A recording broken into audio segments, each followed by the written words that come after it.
Your first memory. Your first memory. Ever. Alright, anybody, if you're interested, roll d20 into chat. It's my number today. Mine is, I put a puffy Cheeto, a cheese puff, in my underpants, or diaper. I don't remember which it was, but... I can, if I go back as far as my memory logs will go, that was like my first conscious thought was, I'm gonna put cheese puffs by my wiener. That was like, that was my first. That was in your early 20s. No, I mean that was the first. That was the first time. I didn't say that was the only time. That was the. Okay. That was my earliest memory. That was my earliest memory. So.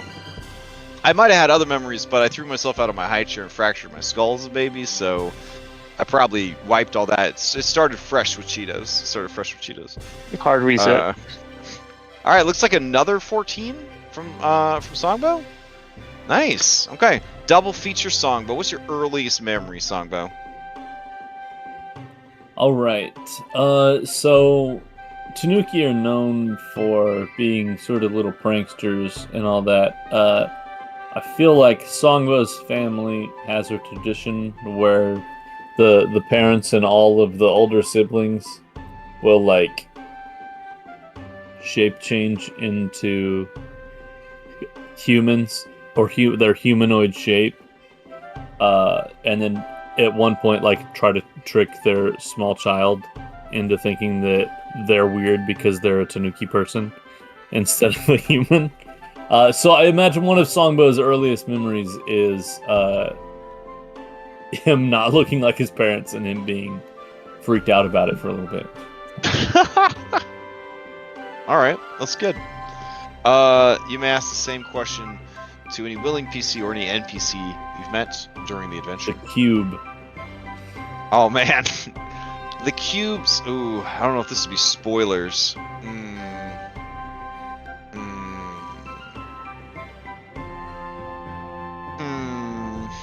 I feel like that's I'm gonna have to redact that one. I'm gonna have to redact. I can't tell you the cube's earliest memories. Too spoiler. You have someone else? Oh hey, I was able to see the art that time. That's because I manually did it. Oh. Yeah. Choo Choo. Choo Choo's earliest memory. Alright. Isaac, I would assume Choo Choo's earliest memory is being born, right? Because they're born as a full thought construct? Okay. What were you doing when Choo Choo was born? Well, I had hemorrhoids. Oh. He was born from your hemorrhoids? It was the only way. I wanted him to have a natural birth. That's some real Greek mythology shit right there. Okay. Have a natural birth. All right. Let me throw the buffs out there. Choo choo the hemorrhoid familiar. There we go. All right. So you guys have, it looks like, one fanspo since left. Do you guys want to save it, or do you want to use it? I don't know. I've been led to believe there may be a dungeon on this island. Yeah, maybe. I feel like perhaps using it is a good choice. Oh, okay. All right. Anyone opposed? Go once. Go twice. All right. The fanspo dies for your sins. All right. Let's give it a shuffle. And whapa!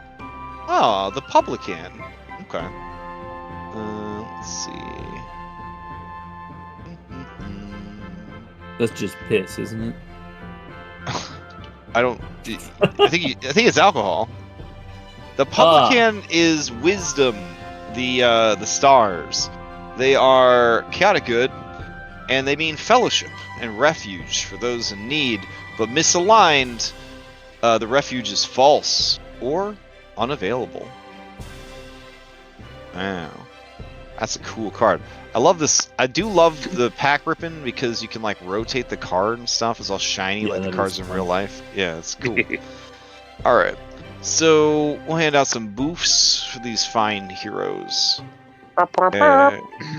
Let's see. Wisdom, always a good one. Always a good one. Remember, you can burn the buff to guarantee one success higher on your next will save. Or, since it is chaotic good, you can also burn it to I can do this all day. It's a free action, but it does trigger. So the trigger is you start your turn unconscious with 0 hit points and have not rolled a recovery check yet this turn. You heal 1 hit point, you stand up from prone without triggering reaction, you do not increase your wounded value, but you become doomed 1.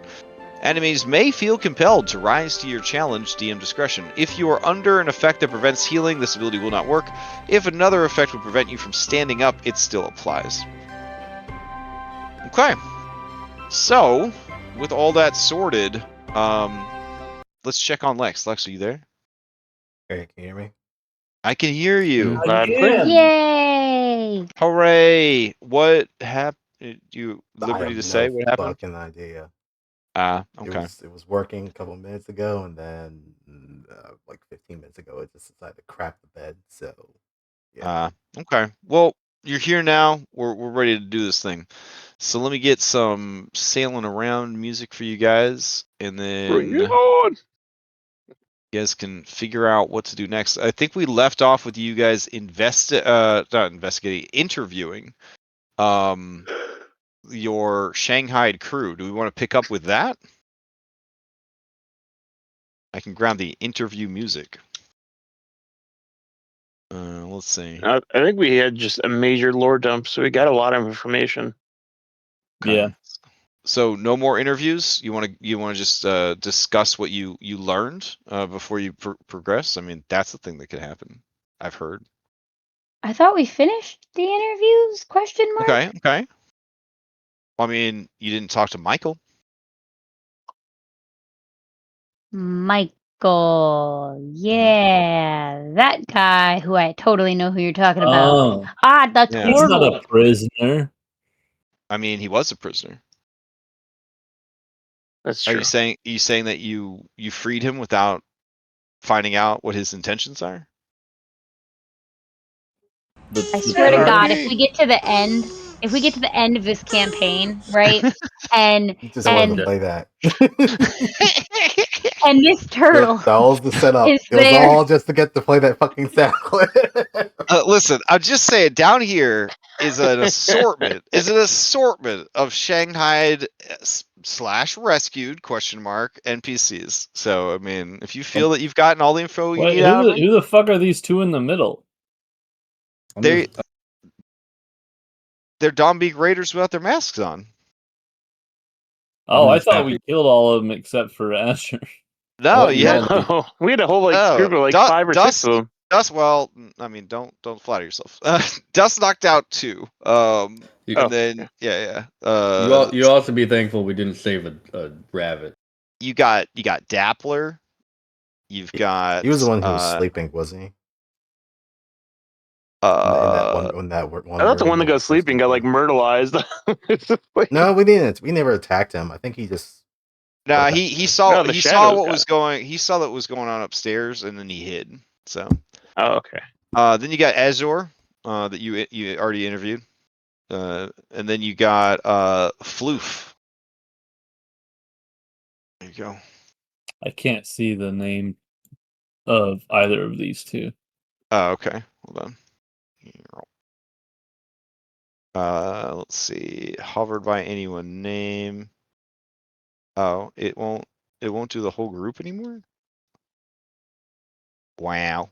Mass edit. Not doing a lot of mass for me anymore. Let's see. Oof. Okay. Man, this Foundry 13, it's been like a month or more. Like, I feel like everybody should be on board at this point. Whatever. Let's see.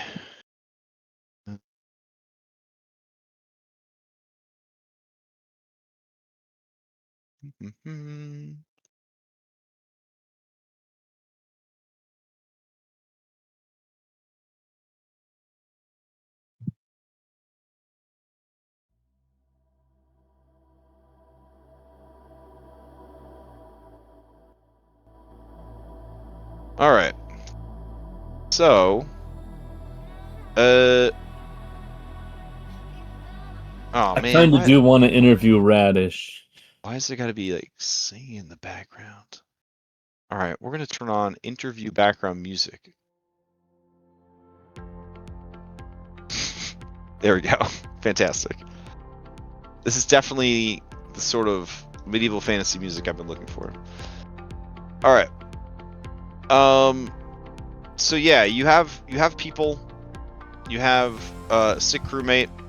You got 2 gargoyle women doting over your sick crewmate, and you're reunited with all of your missing crewmates. So, Captain Jade, how do you want to proceed? You've gotten a safe distance away from the Abyssal Chasm hex, where the ruins of the Serenray Temple are located. You have discovered an island. It is small, but there are obvious ruins on the island, which is always an indication that there could be something good. Could be something good. But before you go any further, there is the fact that you are carrying a second ship underneath your first ship, and that the captain of that second ship is kind of just running around loose on your ship. The 2 female gargoyles are definitely trying to watch over and protect Loritz, who has not woken up from the wounds he suffered in the dungeon. So, what are you guys gonna do? Gold Leaf is going to that room, but I'll let other people do their stuff first. Oh, okay.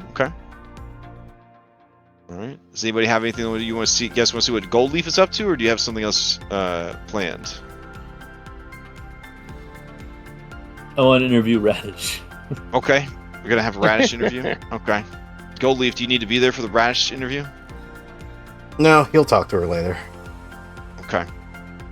All right. Okay. Probably would suggest Cloud that someone else follows those 2, so they all. Cloudhoof, do you want to be in on the interview process, or do you want to go check on Loritz? I'll go check on Loris, make sure he's alright.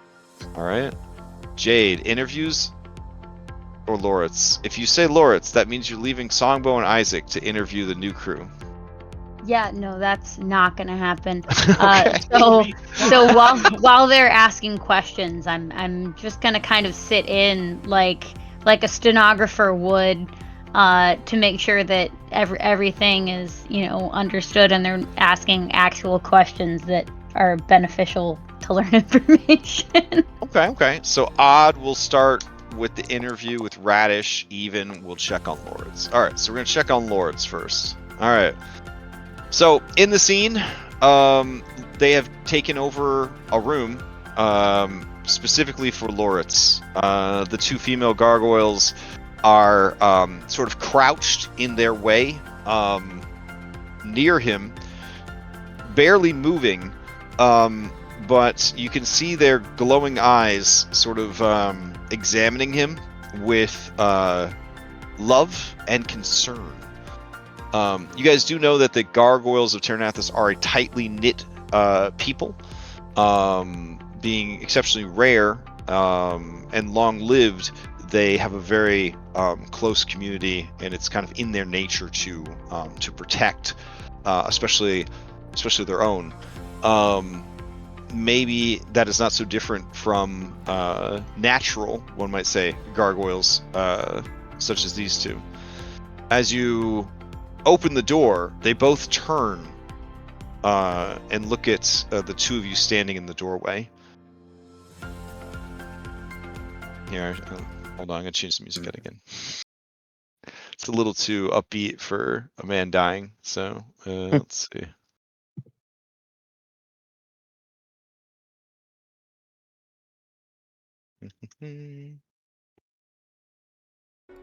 So a couple of timeline questions. Has it been a day after the fight with Dick Shark? Yes, Or you does it come out guys should definitely have gotten the benefits of a Pathfinder 2e long rest.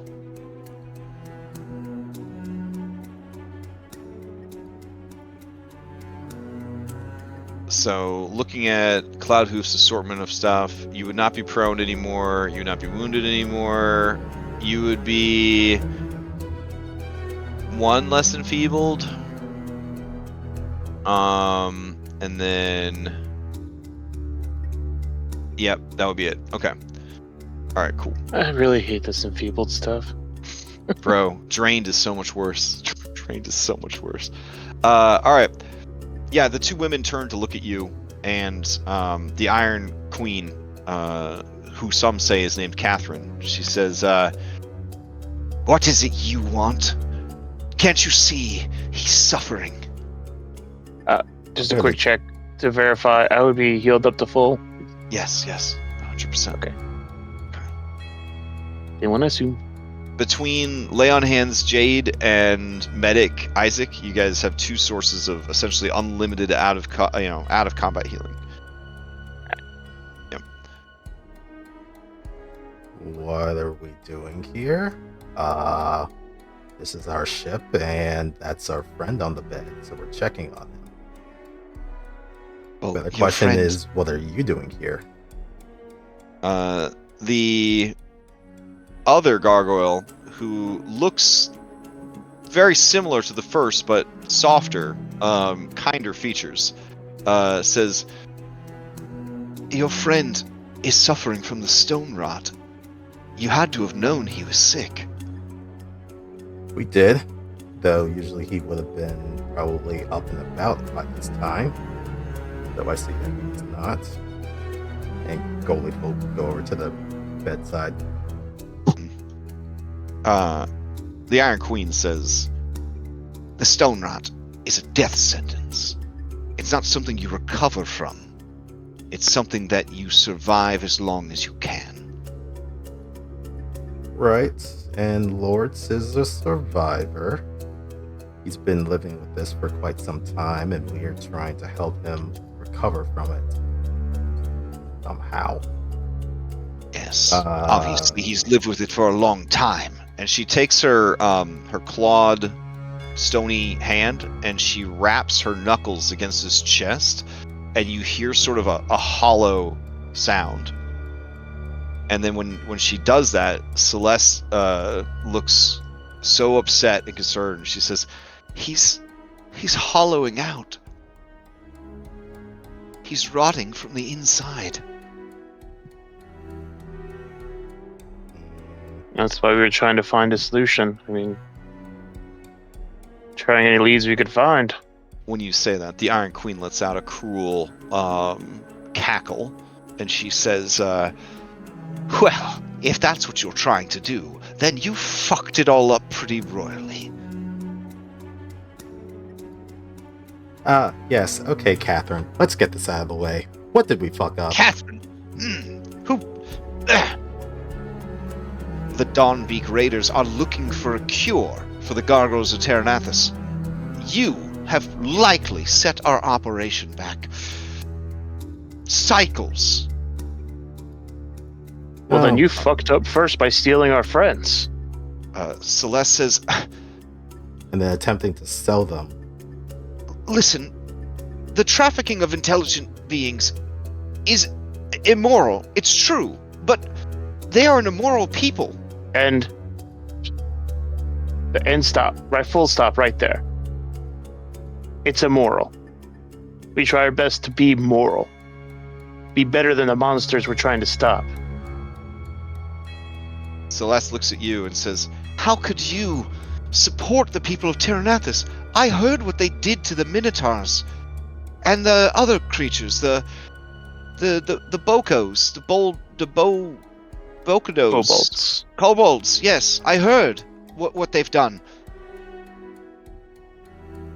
So, Yes, because and- they're bad, the few of them who are in power are bad, you want to punish the common folk or sell them into slavery.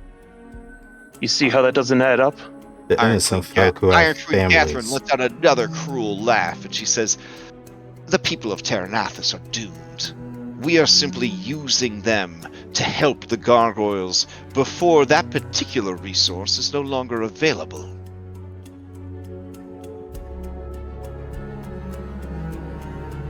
At which point I would turn to Gravel and say, Gravel, teach this lady some manners. Okay. Gravel turns around and he poops a bunch of mud on her clawed foot. She Good boy. lets out a shriek of outrage. He turns around and says, Gravel! Good job. Sensing that Gravel is a beloved pet, she does not kill him because that would jeopardize her mission. That also jeopardized her life. I mean, right now her mission is being alive. So.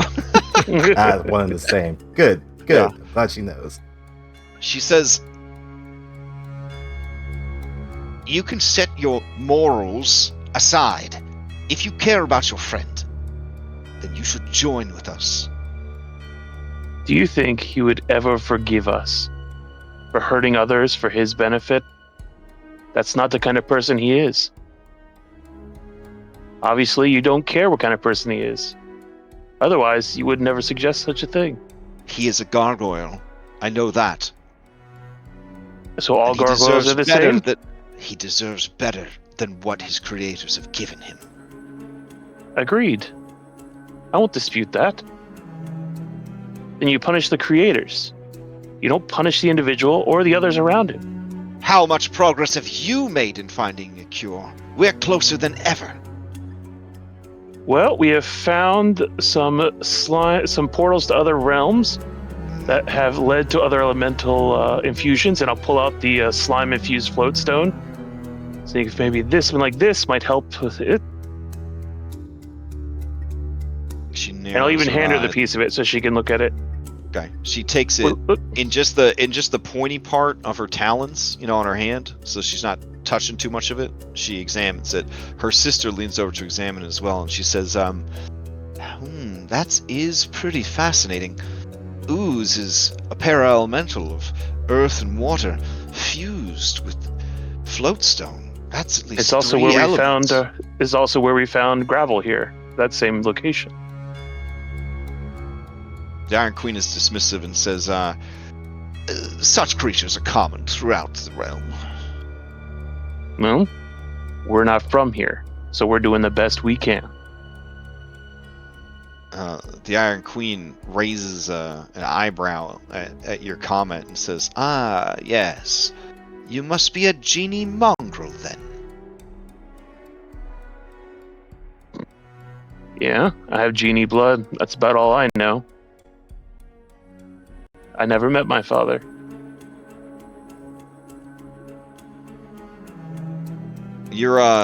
your sort of like calm demeanor sort of disarms her. She was really hoping to like get a rise out of you, you could tell, and when she didn't, it sort of like took the wind out of her sails. Yeah, I say, my own people have been making fun of me for my heritage for years. You think what you're gonna do is gonna bug me? Dang. Her sister looks at her like, wow, you're such an asshole. Wow. And then the Iron Queen looks away from you, fixing her hair. Celeste mouths to you, I'm so sorry. While they're having this little spat, Goalie kind of waves a couple of sigils in the air and tries to cast Sound Body on Lords. See if that does Ooh. anything. A level 2 occult spell. Touch one willing target. You send a surge of healing energy to restore the target's body.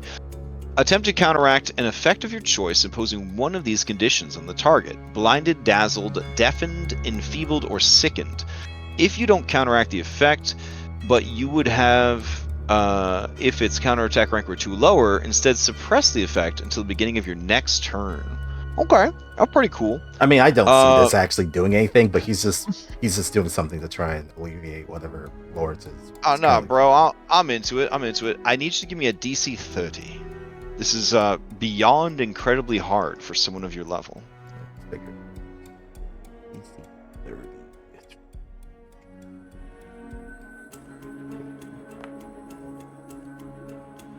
Okay, yeah. So, you realize that what is going on with him is a magical affliction. It is a type of curse. And I don't know, based on your 42-page backstory, how much of your time and energy you have put into studying the stone rot affliction of the gargoyles, but seeing it now, I mean, it's virulent. It's terrible what's happening to him. Like, he has been living in extreme pain the whole time that he's been traveling with you guys. You realize now that it has taken a turn where he is just like shutting down, essentially. Okay. Alright, well, that kind of reaffirms some motivations for Goldleaf. It was mostly just the attempt. Okay. Quieted by her racism being called out, Celeste seizes the opportunity and steps forward. She says, I think we all got off on the wrong foot. Or claw. Or hoof. Or appendage. My name is Celeste, and I am a member of the Dawnpeak Raiders, but recent events have made me realize that there are greater dangers that will affect all of us. You hear the Iron Queen say, oh, not this. I think she I says, heard something please, over the course. I need air. Do you let her pass, Badoof? You guys are kind of blocking the door. Yeah, I'll let her go. Oh man, okay. She will remember that. She like rushes away. But we had Celeste some people outside the oh. door, didn't we? I think we did. Well, like guards. Yeah, I think because she was freed during the fight, I thought Captain Jade was kind of like letting her like on probationary behavior. Is that correct, Captain Jade? Yeah. Well, I mean, you're the captain. You tell me. Like after the fight, was she locked back up, or did you? We didn't necessarily we didn't say that she was or that she wasn't. But you got so you got your best guy keeping an eye on her so she doesn't get in trouble. Yeah, I feel like Okay. it's if she does something stupid, then Alright. we'll be there to. That's kind of what I was alluding to. So when she goes yeah. out of the room, then Goldleaf just lets out a whistle for Billabong to follow her. Oh, Billy Bong has not taken his eyes off Catherine the Iron Queen since she Perfect. arrived. Yeah. The best man of the Unless job. Clive's around. All right. So Celeste says she's very upset, and I understand why. It is a terrible truth. Have you spoken with the snake? Jody. I was about to mention that. It was something that she had mentioned offhand, something like that snake was corrupting you or some nonsense. There is a goddess from your world, Golarian, named Pharasma, goddess of the dead.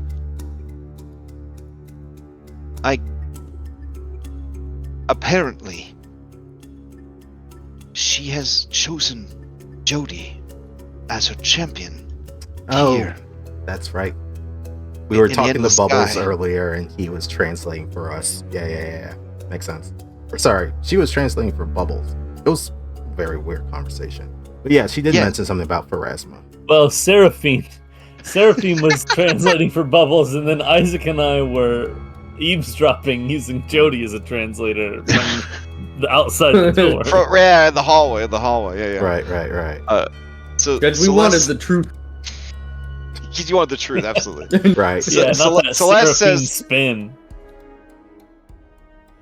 I would do disservice to her message, but essentially, there is something terrible happening. And Jody believes that what is happening to your souls, to the returned, could be connected to what is happening to the gargoyles. We've kind of had some suspicions. Your sister, she's a piece of work.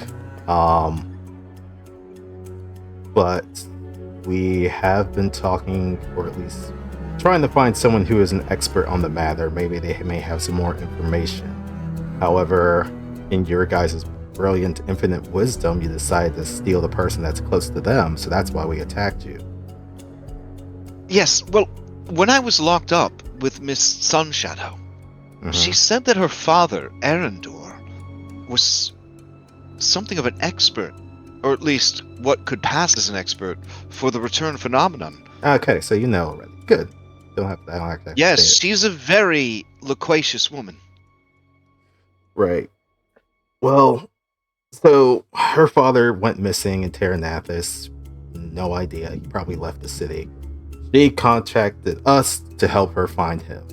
If he has information on the returned, maybe that can also be used to help the gargoyles, as well as another person that we know of who's also cursed. It's all somewhat connected, but it all hinges on finding her father.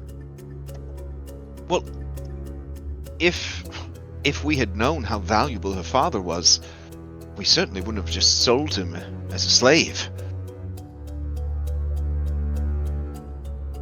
Wait, what? Say it again? Her father, Arendor Sunshadow, Right.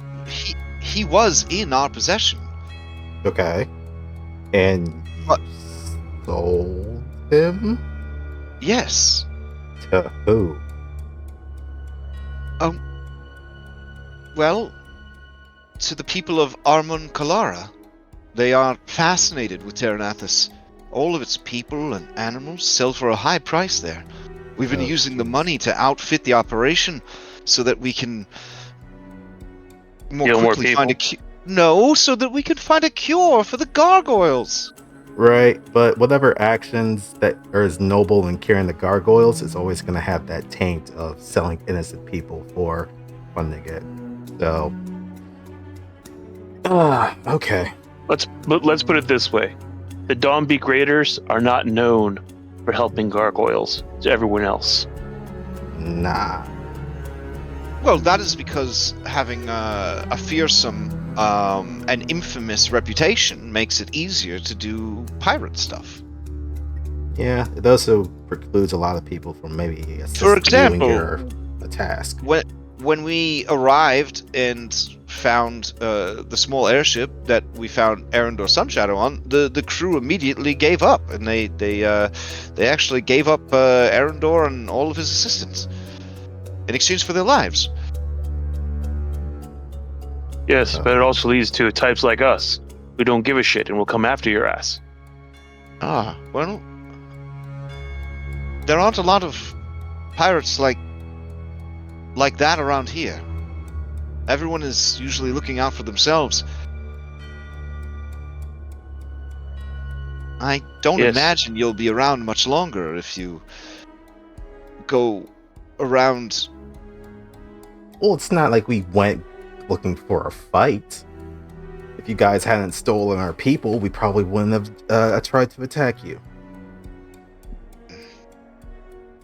In either case, it looks like, from what you have just said, the professor is most likely in Amankalara. We're gonna have to go there at some point. Oh, you intend to try and get him back Well, yeah. from Armon Kalara? Yep. Oh. I see.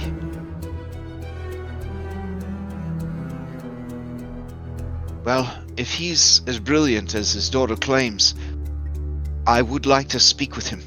Not just about the stone rot, but also about the concerning information that Jody had to offer. Yeah, I do want to speak to that snake. Something about... Sorry, correct me if I'm wrong, Crash. There was something during the fight where I heard a voice that sounded familiar. Was that from Jody? Or was that just something no. random? That was Devara Kren. Oh, okay. Yeah. Never mind. Well, in either case, I do want to talk to Jody and see what this whole prophecy thing is, so that's probably going to be my next stop after all this.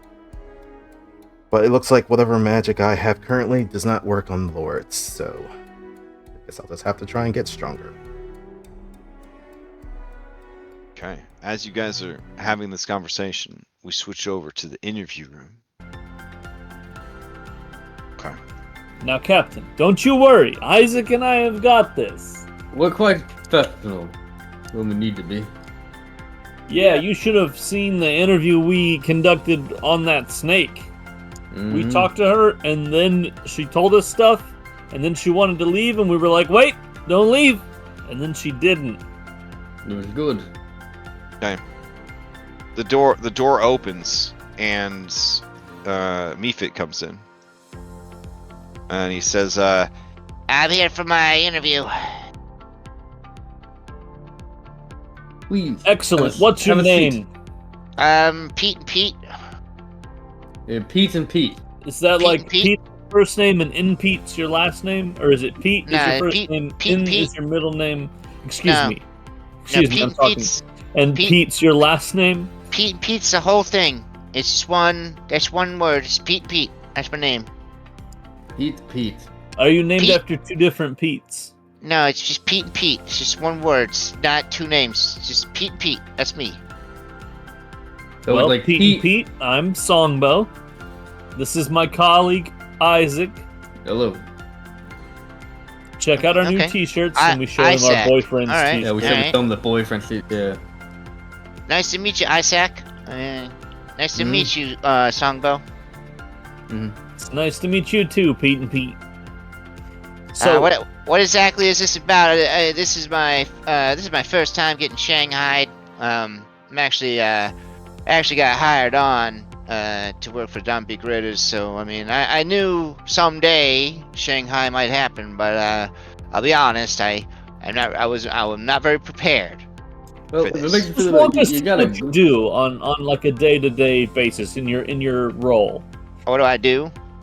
Yeah, I'm a sous chef. I help in the kitchen. right, but like specifically. I thought you Oh, were you Pete. know, I do a lot of cleaning up, a lot of cutting, a lot of food prep. Now, you're whatever the Pathfinder version of a method is, correct? Oh yeah, we have to call ourselves scamps now. We tried real hard to keep calling ourselves Mephits, but then these magic robots started showing up, and they said it was going to get real bad for us if we didn't start calling ourselves scamps. I don't know. So as a scamp, is your unique? Scamp feels a little demeaning. You know what I mean? Like like you don't ever call something a scamp in a good way. You know, like I feel like What what about call a something a a scamp in rambunctious- like a I feel like Rambuster's child, or I feel like making us change our name is like cultural erasure. You know, it feels very problematic. I think it's more trademark. I don't think you can trademark a species. That seems even more problematic. Well, you gotta talk to Hasbro about that. Oh, you mean the Wizards of the Coast? Yeah, I'm not afraid of them. Mm. Hey, I tell you what, shouldn't be. we're Look at pirates. you. You know, we're pirates. Why don't you just call me? Why don't you call me Pete and Pete Air Meefit? You see him change his character sheet. You got it, Pete and Pete. Air me. I like this shit. I agree. All right. Now, you guys did do. you You use guys your do unique- see. You do see your Pinkerton meter does increase a little bit. Jade's standing in the background, just face palming. Okay. Pete and When your Pete. Pinkerton meter gets all the way full, something bad will happen. I just want you guys to know. There better be back an in- in-game boss we get to fight. I'm gonna throw you to that boss and let you survive yourself. Now, Pete and Pete, as a Meefit and as a sous chef, how do those two combine? Like, do you use your unique nature as a Meefit to help with your sous chef ability and activities, I or mean, do you just function as any other sous chef? I use it to dry the dishes. You know. Interesting. hmm Tell us about your partner, your fellow. Oh, my best bud in the whole world, Squirts. Yeah, they're out in the tell hall. us about Squirts. You want Squirts to come in? We, That's speed an awful things up. name. Well, I want to hear what you have to say about Squirts first. Well, Introduce him to me. Squirts is very moist. Okay. I bet. Yeah. Yeah, real damp. Real damp. You know, Jade snickers in the background. washes the dishes, you know. If we see like some food's looking a little dry, he just just touches it, you know, rubs it on his body. Okay, that's clever. Mhm. Making use Yeah. of your resources. Tell me, have you seen our galley here? I didn't no, I have not. I haven't seen anything. I've been blindfolded and tied up. Which is So we fine, don't which have is a absolutely dedicated- fine. I understand. I mean, that's, it's part of the Shanghai thing. I did read it in the training manual when I first signed up, but See, good, again, I good. wasn't really prepared, mentally. Well, for this. it's you can never really be prepared for it. It's good you knew what to expect. Yeah, okay. I mean, I thought there'd be more torture, honestly. Well, Oh, we're that's not fine. done. We're not there yet. I mean, Oh, all right, is all that- right. is that something that you would like? We can arrange that. I mean, I'm not asking for it, but I mean, Okay. If it happens, I understand. Is what I'm trying to say. It's nothing personal. Oh, yeah, of course. Look, as the hiring manager, how do you feel? How would you feel about coming to work in our wait, galley? You want me to be the hiring manager? No, we're No, the hiring No, manager. we're the hiring managers in this situation. Okay. Oh, in this situation. So this is a hypothetical. Sure. Yeah. How Okay. would you feel about coming to work at our galley? I instead? love culinary arts. It's my passion. So as long as I'm helping make good meals for that's all I care about. Now, before we're able to hypothetically extend you this job offer, we do have to ask, what was your loyalty towards your previous employer? Oh Was well, it- I mean, it was ride or die for Radish. I mean, me and Squirt would we would explode. We would death throes blow up for Radish. I mean, you ain't gonna find a more dedicated chef. So you were just there to follow Radish, then? You Oh would've- yeah, absolutely. Yeah. We were working in Port Eclipse, and Radish got in over her head with some debt collectors. She had a real bad Beyblade addiction. You know what I'm saying? So Yeah, we know. we we Yeah. know. Interesting. yeah. You so know, we I had to recently get, made a blade out of a dick bone of a dick shark. Oh wow, that sounds pretty nice. Yeah, I rolled a I'd 31. love to make that I'd love to Beyblade. see it if that's. Do you have it? I mean, is it done? I don't know. My GM hasn't given me the stats for it yet. Oh, it's still. It It's sort still of got working on swept under the rug. it. Still working on it a little bit. Still working on it a little bit. It's not quite finished. As soon Okay. as it is, though, we'll put on like a little exhibition. I think. But yeah, she said she had to get out of town, and so we heard that the Dombeek were still recruiting, even though the mayor, she didn't want no Dombeeks around no more.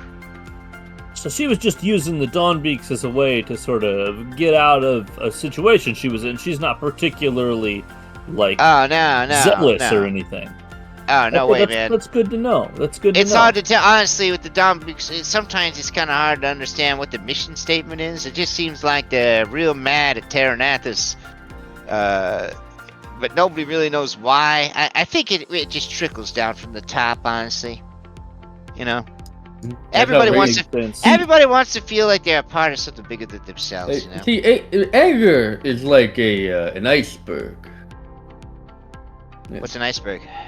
Oh yeah, I forgot. It's a picture like a berg, right? But this Mhm. one's made out of ice. It's ice, yes. Okay. You don't have iceberg lettuce? It's like a really, really big thing of lettuce, except it's made out of Okay. ice. All right. You can tell that he has sort of an idea of what you're talking about. Okay. Imagine a sky island, but made out of ice and turned upside down. Oh, that's big. That's much bigger than I was picturing. Okay. Yeah. Mhm. Oh, it's massive, yeah. Okay. So anger is an ice island. Well, yeah. Oh, yeah, well, I had no it's- idea where he was going with this. I just wanted to make sure you knew what Are an we? iceberg Is that was. where we're headed right now? I mean, should what we I'm try to saying- cook something warm? Is that what you're asking? So what I'm saying is Uh-huh. that it's very easy to feel anger, but there's probably other emotions that are causing this anger. You see, I'm a doctor. Okay. Mhm. Congratulations. Hmm Thank you. He looks around nervously, but also kind of awkwardly, like. All right, I think that pretty much covers it, don't you? All right, I guess I'll head to the kitchen. All right, good Yeah. talk. Well, here, why don't you just hang out outside? We'll bring in your friend Squirts, and then after that, we'll bring in Radish. All right, and, Squirts, we'll you're see up. about getting y'all going. All right, as Squirts opens heads inside, you can see that Squirt's body is boneless, and it moves in a boneless way, like a really bad, like Japanese ghost movie bad guy. You know what I'm saying? And they do got that look on their face. They do got that look on their face. Oh, that's not a good Yeah. look. That's not a good look. But the camera cuts back to the other crew. All right, so what are you guys doing? You have you talked out everything you need from Celeste, or are you gonna try to get more information? Vladoof, Goldleaf. No, I was on mute. Oh, I think I just want to ask her what she knows of the city, the Jinn city. oh, I'm in Kalara. Okay. Yeah. Hold on. Okay. She says, okay. Sure. Amon Kalara is, well, it's the largest city within many hexes, if you don't count the sea above and the sea below, of course. It's I would say it is larger than the vampire city, though the vampire city is quite tall. Well, the city is ruled by a prince named Jasith Al-Zen.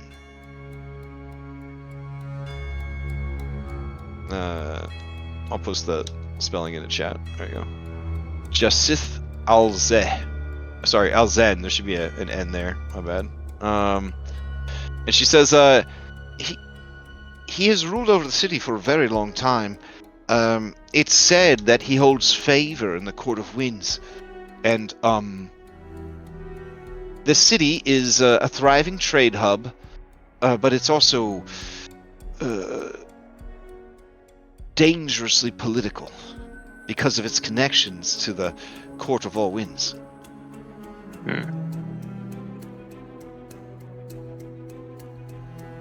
And how do they treat any? Zen is he's a bit of a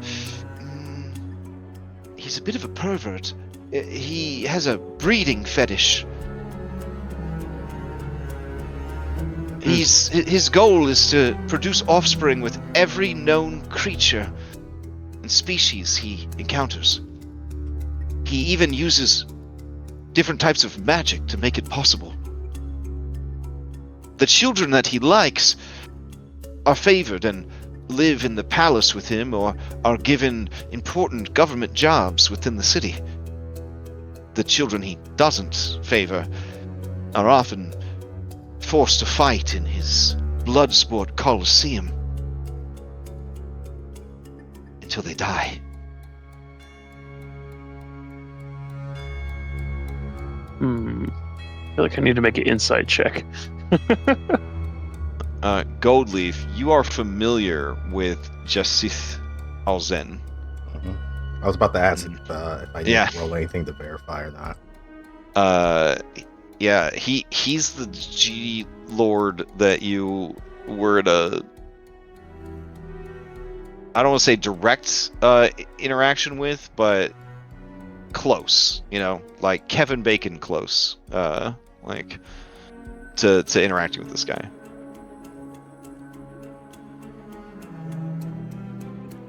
There we go. You have heard that there is a prince, a genie prince, who is in charge of Armun Kalara, but you haven't heard anything specific about him. Okay. She explains that Armun Kalara's public stance is against piracy. However, the Dawnbeak Raiders were given privateer status recently, within the last 10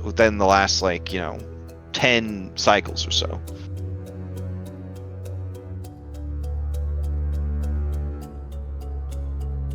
I see. Yeah.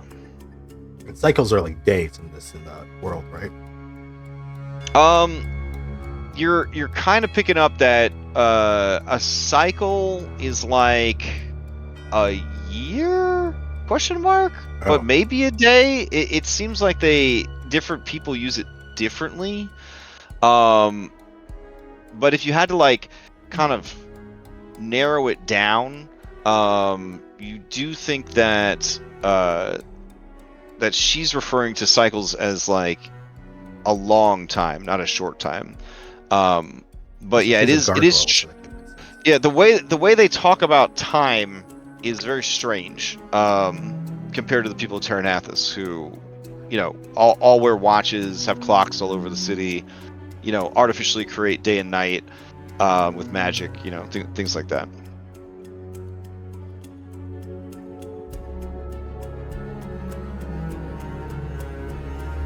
You think that people have been trying to talk to you guys about time in a way that you would understand and have not been successful.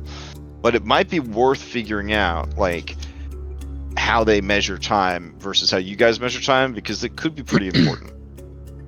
Yeah. I'll put that on the to-do list. Okay.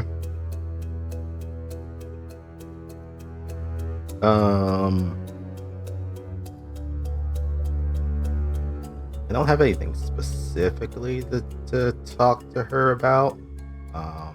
Goldleaf, I think we'll just kind of, thank her for looking after Lawrence for right now. Hopefully he'll kind of rouse back again, but we'll see. I'm gonna go talk to the snake and get some more understanding about what her deal is.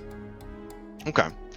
Cloudhoof, have you wandered off at this point, or are you still hanging out with Goldleaf? I'm not sure where I'm going to head off to. I just think we're going to take some time to reflect on this, hearing about the Okay. the Disney city. All right, fair enough. Okay, so as you get ready to track down Jody, we'll switch back to the interview room. All right. Squirts looks around and they kind of slide, ooze, slip over to the chair, and they kind of like melt into the chair and then kind of reform into their mostly humanoid shape. And they say, hello. Hello. Hello. I've been told that you're Squirts. Is that accurate? That is accurate. I'm Songbo. This is my colleague and boyfriend Isaac. Okay. It's good to meet you, Isaac and Songbo. Who is your secretary over there? That's our captain. Yeah. Captain Jade. Oh, you got a real quiet captain, and that must be nice. My last captain, she was always yelling all the time. We did notice that. Yes. They're still yelling. Yeah, that's true. We talked to Pete and Pete, and they seemed amenable Pete to the and Pete, idea. they're so great. That's my best buddy, Pete and Pete. He said the same about you. Oh, that's really nice of him. That's awesome. Maybe you guys should get boyfriends, sir. Yeah, We don't have yeah. any genitalia, so I mean. No. Oh, I get what you're saying. Oh, What about you just mean friends? you mean just sir? just friends? Oh yeah, that sounds great. I don't really like clothes though; they get soggy. Oh, that's fair. What if it was waterproof? Yeah, we could make it out of. It sounds exciting. I'll be honest. It sounds pretty exciting. But I tried to wear a cotton T-shirt once, and I ended up inside the shirt. It was terrifying. What if we made it out of like a rubber material? Oh yeah, I mean that Oh, sounds. you mean like you soaked in? Okay. Mm-hmm. Yeah, I got absorbed into the shirt. I was stuck there for like 30, 40 units. I don't know. That sounds awful. I'm sorry that you had to experience that. Will you Yeah, get me soaked too. into the wood of the ship? Is that something that we need to help prevent? I'm pretty acclimated to wood and stone, so it's I know how to handle myself around those. Let's just say that the material is apparently something called cotton, and I was just not ready for it. Some kind of air plant, I guess. Okay. So you probably wouldn't like paper plates. Is that a thing? Yes. Yeah, it's okay. We'll use reusable dishes. It's fine. Or you guys have enough paper that you use them for plates? You fucking rich. We don't get a lot of paper around here. I mean, boss lady has a diary that's made of paper. Well, seeing what happened to the island, she might not have a diary anymore. Oh. Okay. Which is unfortunate. That probably could have been useful. How would you feel about changing your employer and working in our galley instead? That's fine. I mean, in the handbook it said, in the Shanghai section, this sort of thing was gonna happen. Could happen. Not that it was gonna happen, but it could happen. So we'd like to convince your chef. We'd like to convince Radish. Radish, okay. As well. Can you think of any ways that would be good for us to do that? To convince her to come and work for us instead? Radish is addicted to being alive, so you could probably leverage her addiction in some sort of way.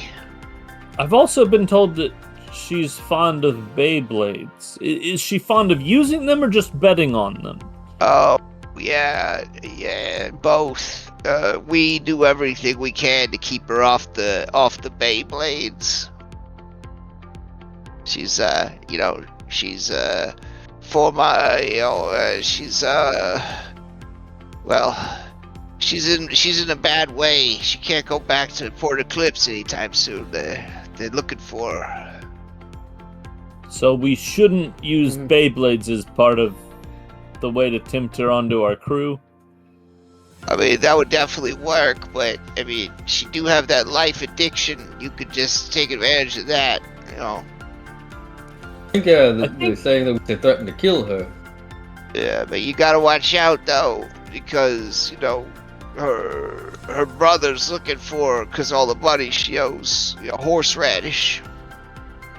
Now, is he looking for her, like, wants to save her, or It's- is this I like mean, I a guess bad family He's relation? technically like her half brother though, because you know he's a Hapodi. Oh, Right. I've heard of them. They're horrifying. Yeah, the guy makes me feel uncomfortable. You know, when he's around, I feel very dry.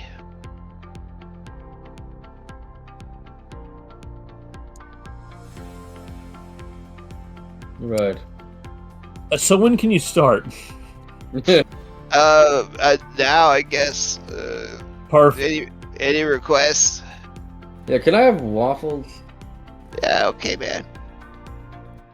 Thank you. We're making waffles, Pete. excellent. Pete. Go ahead and send Radish in, if you don't mind, Squirts. All right, Radish comes in, and she says, "Oh, all right. What the fuck you want?" So when can you start? Now I guess. Wonderful. All right. That's perfect. If you She have any leaves. questions for us, just let us know. I think that went really well. This hiring thing is incredibly simple. Yeah, like I I feel don't like know. the assholes at the college kept complained saying about it's complicated. hiring people before. It was very easy. Yeah, honestly, there's assholes at the college complained about it all the time. Said, Jade, "Oh, it's so hard to find good help." Choo Choo looks up at you and says, "Choo," as if to ask if you're okay. Jade looks down. Jade looks down and pets Choo Choo. Okay. And then Yeah, just kind of you're- looks at the situation and is just she doesn't really know what to say, but they're being effective, so Mhm. she's just kind of letting it happen. Okay. Okay. Your hand is a bit covered in hemorrhoidal blood, but you know it's fine. It's fine. Captain, That's- how would that's you sparks feel about against its blood. officially naming us the hiring manager? Wipes it on the whole hole.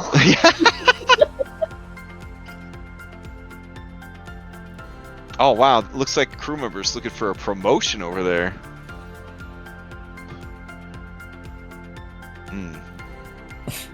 All right. While Captain Jade thinks about it, we'll cut back to Goldleaf. Goldleaf, you ask around the ship and you locate Jody.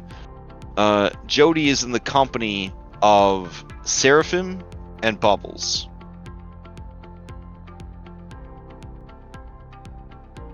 And you hear Jody saying, "Well, yeah, I mean, it was real scary, Bubbles, but you know, we're all okay now."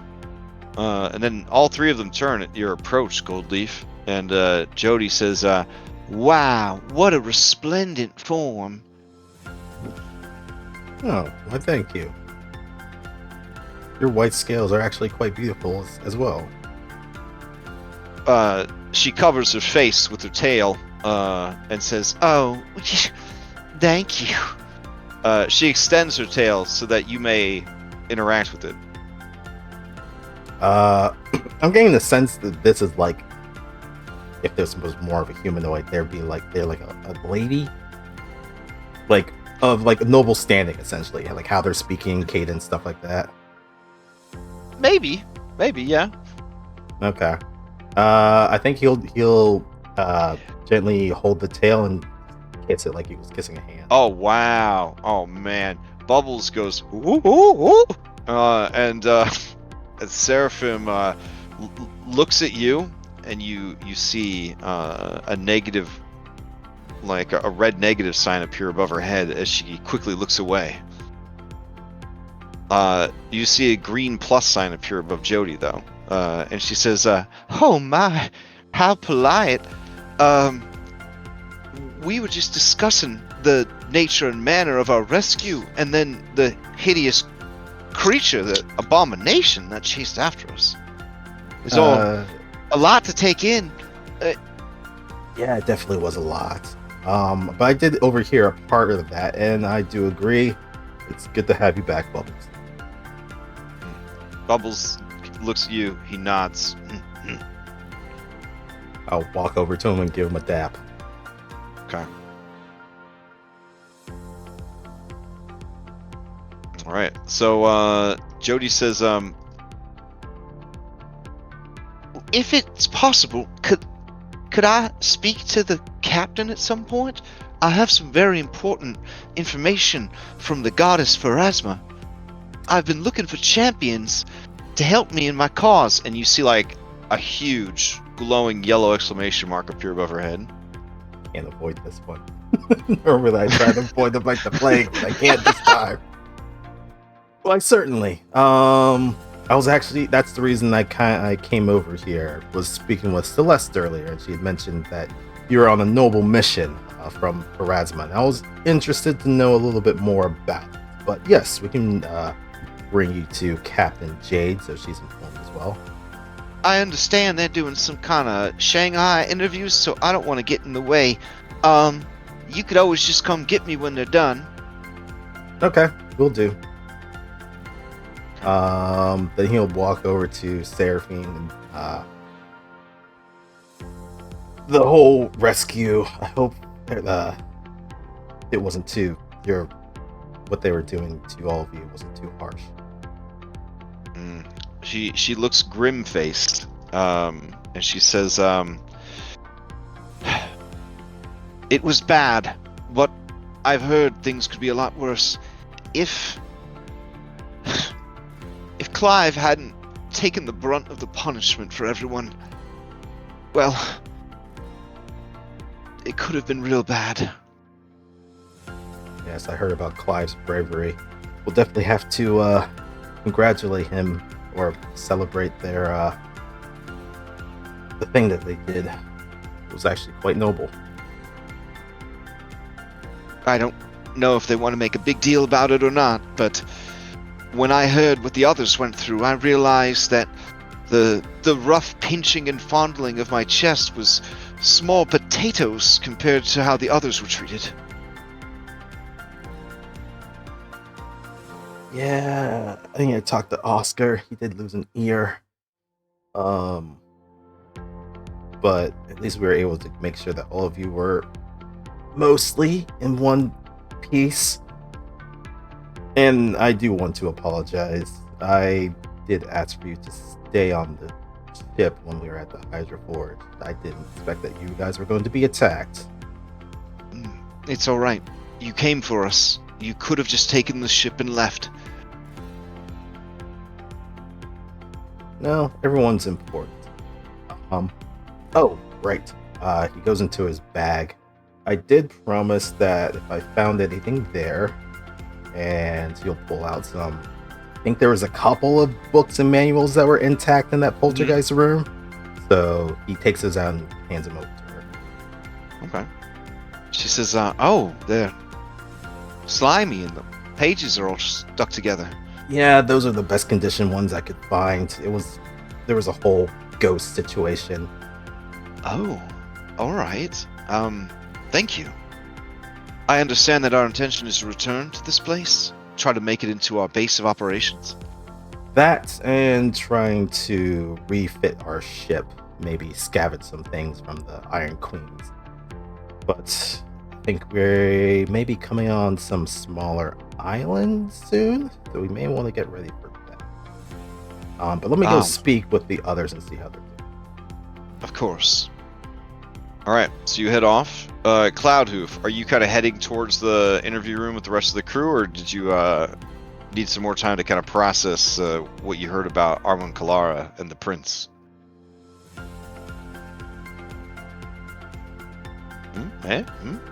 No? Alright. Oh, sorry, I forgot my mic was off. Sorry. Oh.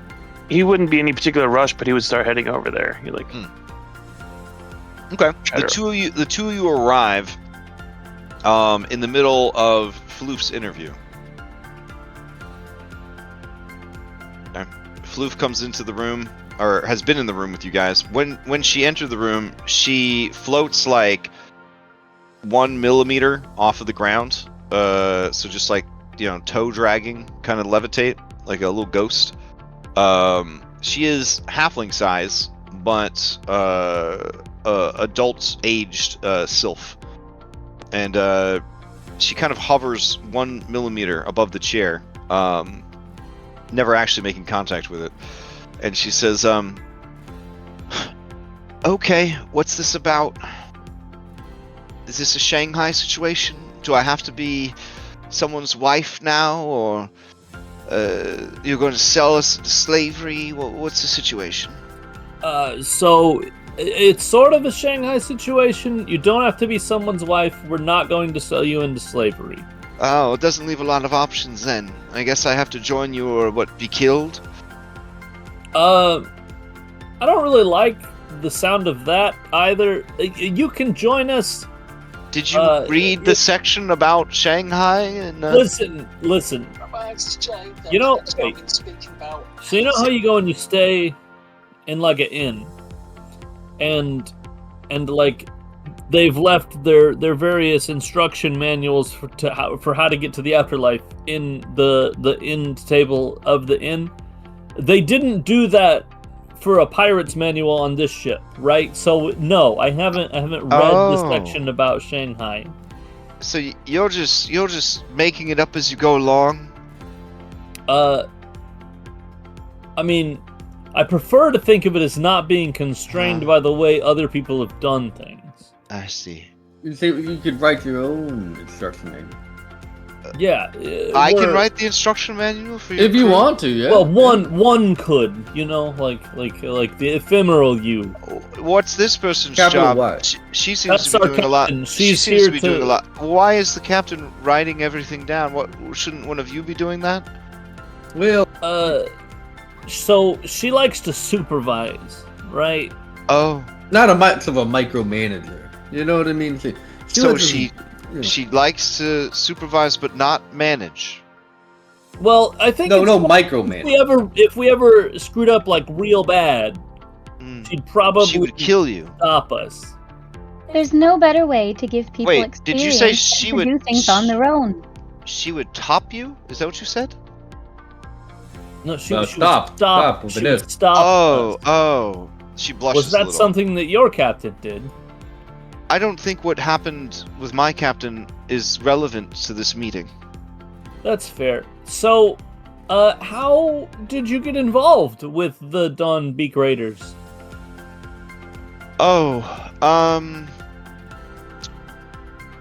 Well, I'm from Port Eclipse, and I was bored, so I became a pirate.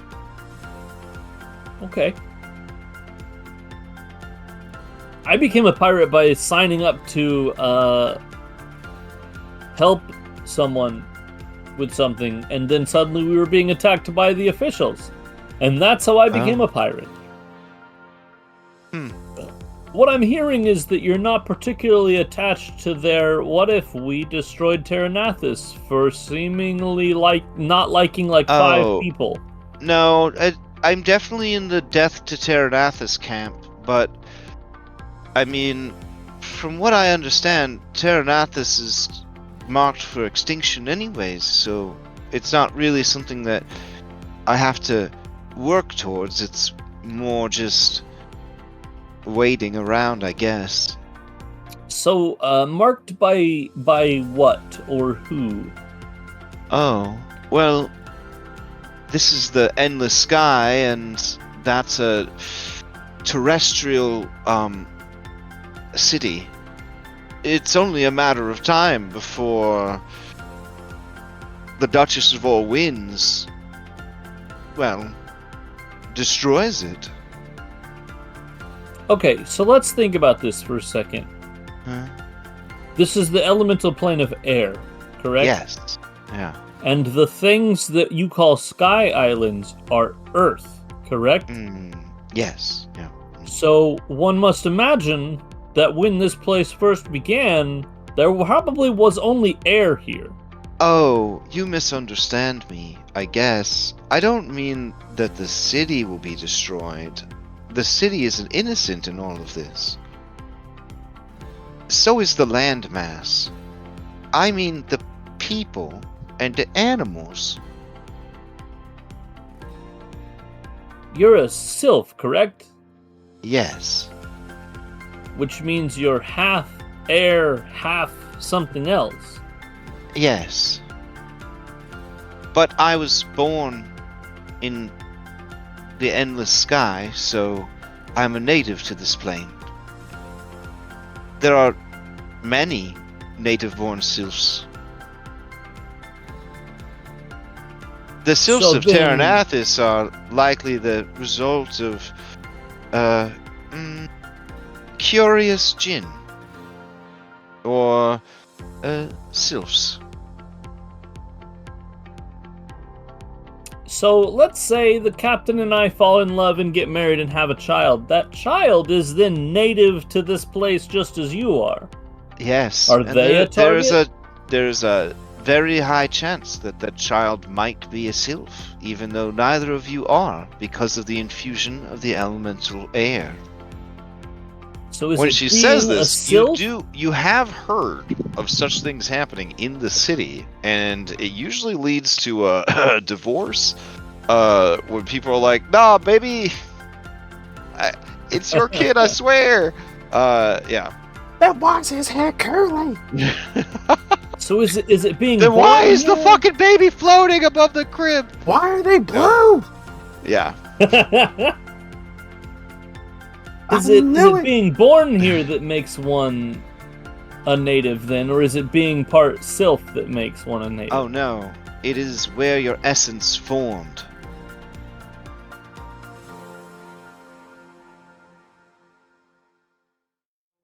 So I suppose a woman who was made with child in Galarian, that's the world you come from, who then came here, the baby would still be a creature of the prime, the terrestrial world, since that is where they were formed originally.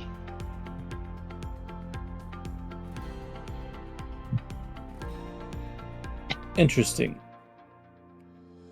So what you're saying is you could just wait a generation and then the problem would just be gone. She looks thoughtful and says, I'm not sure I understand what you mean. I mean, shit, do sylphs age, Isaac?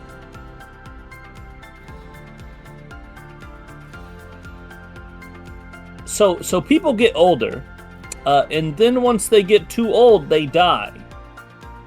That's how it works. Oh, I've heard of that. So if Old you just age. if you just like wait a few hundred years, then there won't be any non-natives left.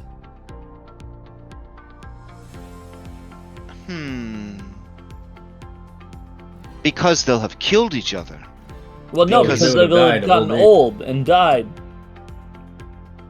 But you don't die from getting old. You just get more powerful. Oh no. No. So most things that come from Galarian, they get old, and then when they're too old, they die. Oh. But this Just is not naturally. Galarian. Right, but I think that's still probably gonna happen for all of us that are from Galarian. Why do you think that? Because it's happened to people since we came here. I assume? So, go ahead, I guess the three of you, 4 or 5 of you, since you guys are probably like, you know, at the door or coming into the room taking a seat kind of thing. You guys can give me a recall knowledge. There's no If way I am nobody's looking for- noticed that people I'm don't looking just for fucking die anymore. society and Pterodathus lore. I have Terranath's lore. Okay. Songbow. Why can't I open the character sheet anymore? What the heck? It might just be lagging on you. Hit C on your keyboard. See if that opens your character sheet. Remember, C always There we opens your go. character sheet. All right, so let's see. Songbow, you this lady's crazy. She obviously doesn't understand how primaterial creatures work. People get old and they die. That's just how it works. Unless they're gnomes. Let's see. Isaac. You do remember reading a couple of papers, a thesis, things like that. Yeah. There was a decidedly lower mortality rate amongst the elderly in the last 10 or so years. Was it credible or was it like?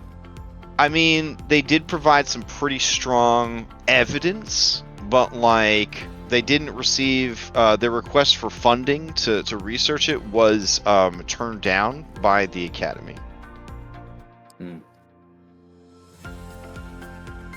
Was there any shady shit that might have been associated with that I'm aware of? You could give me a follow-up check. Goldleaf, you have heard people talk about it must be the fresh air when humans are celebrating 110th birthday kind of thing. It's generally believed that people are living longer since the transposition. Jade, you know for a fact that your Gram is 120 years old, and she's a human. Nice. Yeah.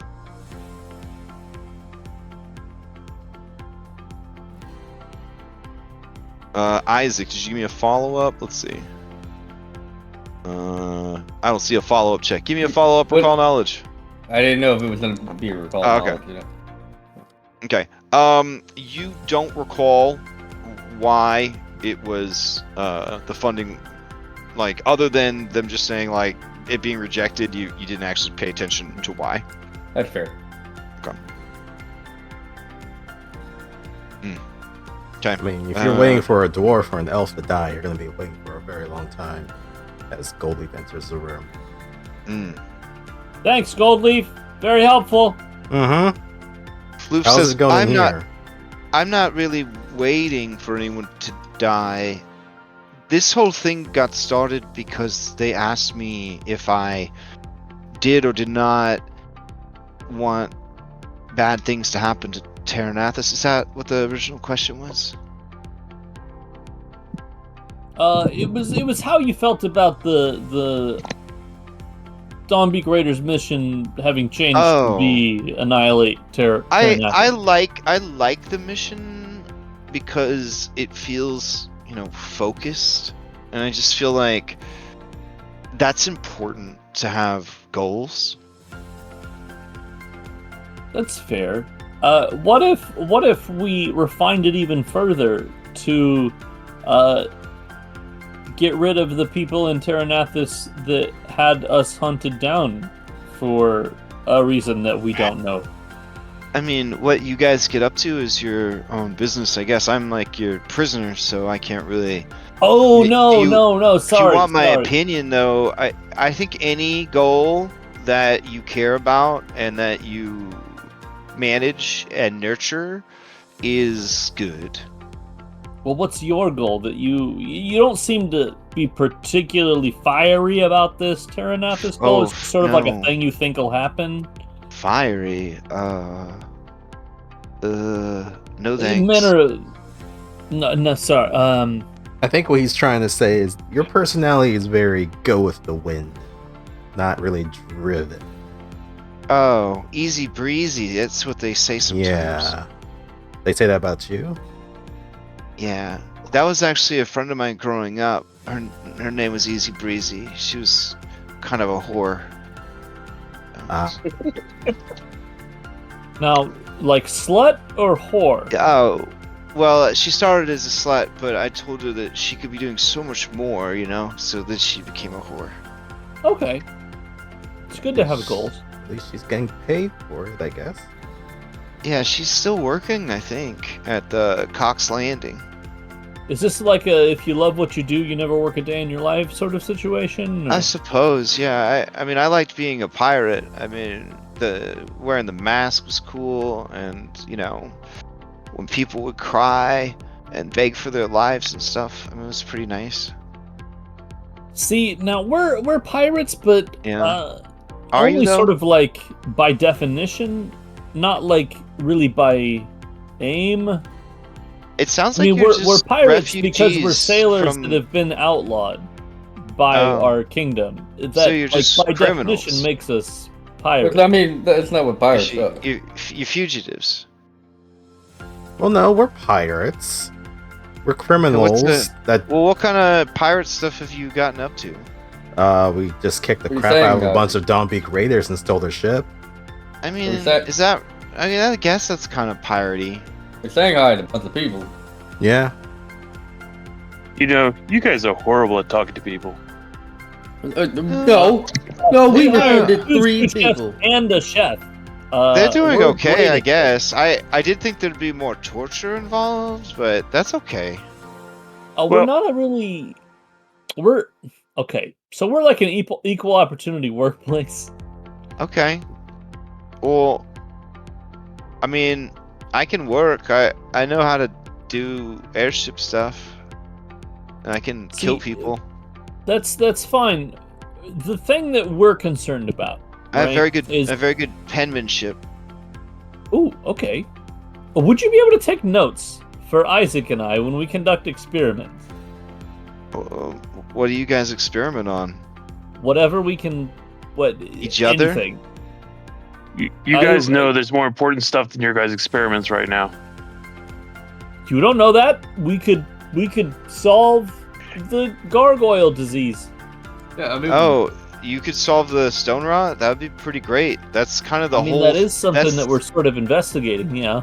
Well, why don't you just Have you join heard- the Dombeek Raiders? Then you could do it faster, because we're That'd be making... Look, I did once. Okay, I was Oh, made I don't- to, Dude. and Oh. it was I mean, it's a pretty awful. big organization, and we wear masks, so it's probably why I don't recognize. I'm sorry. I honestly think what we should do, we should break into the Dombeek Raiders' main base. And Oh, the steal new their base research. that we're building? How did you find Mhm. out about that? Oh, we have our ways to make people talk. You see, we're good at Oh. our jobs. Yeah, you guys Well, must have already talked to Azure, huh? Oh, yeah. I mean, I don't really see a problem with it. You guys might have been able to, you know, take one crew by surprise, but like, there's no way that you're gonna be able to do anything against the full might of the Armada at their stronghold. So, Well, yeah, we would have to be sneaky about it or something, or lure them away first. Lord, Guys, we're Nine- one little ship talking about nine going sh- against the entire armada. oh, I mean, bad that sounds. idea. Oh, okay, yeah. I guess it is a bad idea. I was gonna say that maybe that was kind of cool, but no, you know, now that you mentioned it, it is kind of a bad idea, I guess. We have two ships. Oh, okay, that's true. Isaac, you're not being realistic. Are you on meds again? Oh, I took my addiction suppressant. Wait. Oh, because you took the Iron Queen ship. So now you have 2 ships. We could just Yeah, roll we're that one in pirates. there. They'll think it's her. Oh, right. You're pirates. Okay. She kind of shrugs. So, what are you gonna do with me? Well, so we were thinking about seeing if you wanted to be recruited, but I'm somewhat reticent to offer you a position based off of how nonchalant you are about torturing and killing people. Oh, isn't that We don't Like need an- someone like that. important? Yeah, it sounds like you guys need someone like that. Because it sounds like you guys are kind of soft. I mean, no offense. Are you good about taking orders about when to torture and kill people? Oh yeah, Or will sure. you like take initiative and do it on your own? Because we don't really want that second Well, thing. I only would do that second thing if I was told to do it, I guess. Do we have a maybe pile? You don't want to like hurt the merchandise, you know. So, Listen, we don't deal in trading people.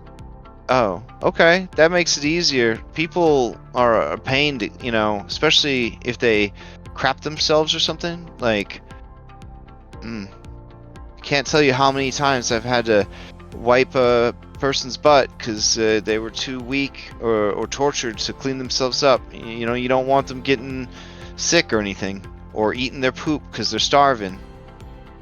Gosh. I feel like Yeah. we're kind of beating around the bush when we don't need to.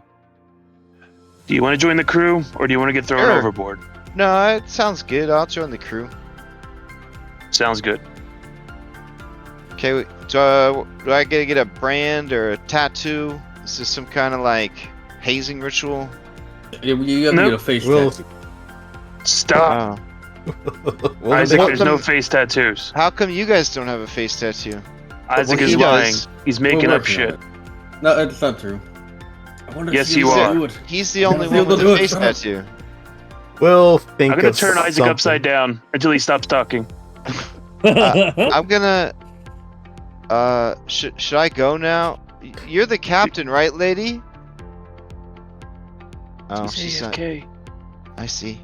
How about this? There's a lady with an eye patch and silver hair. You're going to be reporting into her. Okay. And she just drifts out of the room.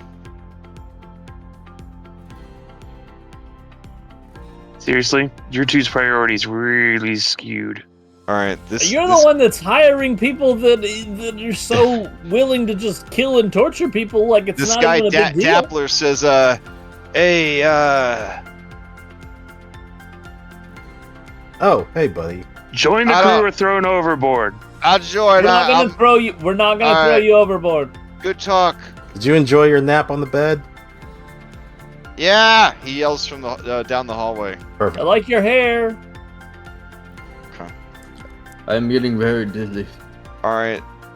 You gonna start- Still with manacles on her hands and feet. Devara Kren comes into the room. All right, I've got a bone to pick with you, lady. Okay, pick it. We were there to free prisoners, and I told you that we would Yeah. free you. And Yeah. you sent me into the shadow corridor. Oh my God, this again. Why? Why would you do that? I was there to help you. Oh my God. Not specifically, but categorically. Okay. It's good to see you again. How's Also, do you Cutpurse? want a job? So, listen.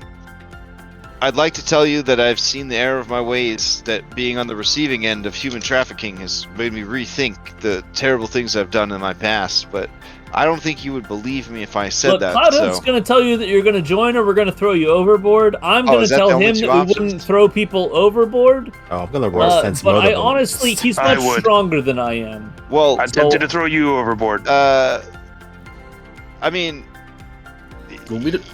from what I understand, you can't go back to Pteradathus, so you can't hand me over to the authorities there, and you have a lot of people on the ship that can't go to Port Eclipse, so it's unlikely you'll turn me in over there, and there's no bounty for me there, so if you don't believe in human trafficking and you don't believe in murdering prisoners, what is your other option other than to keep me as a prisoner who's going to use up your resources and supplies and possibly be a problem later? Now, It's Or- probably I don't not have a one until problem we tossing figure you out overboard. something else. I don't know, I mean, tossing me overboard would be like killing me. But not technically killing you. The fall I kills mean- you. Maybe we would leave you on an island, like maroon you. I think Okay. I could be convinced to do that. But throwing someone overboard, I don't think that's in the cards for me. no, I think she has a better you. Is your friend okay? I'm being serious. I'm going to pass The out. chest? Yeah, I'll set him down.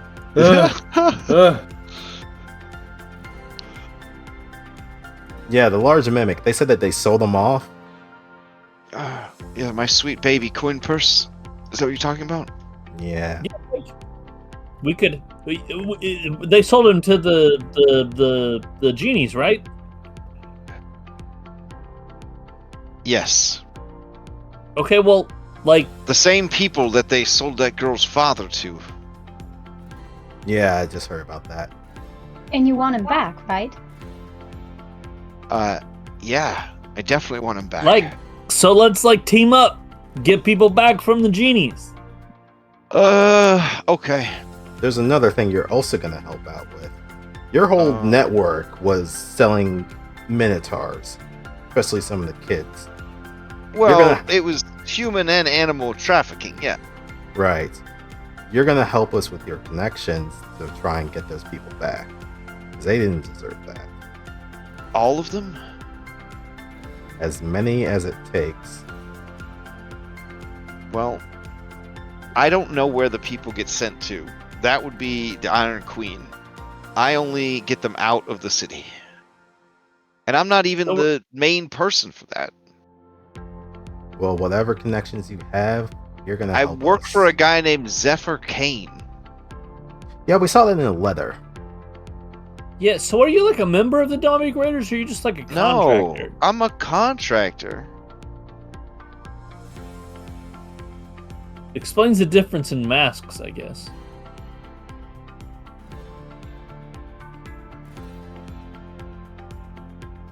Zephyr Kane works for them. He's my contact within the city. I didn't want to leave the city, but when Zephyr found out what happened, I mean, that was that. Coinpurse tried to save me, but Zephyr was too strong. Are you from the city? Yeah.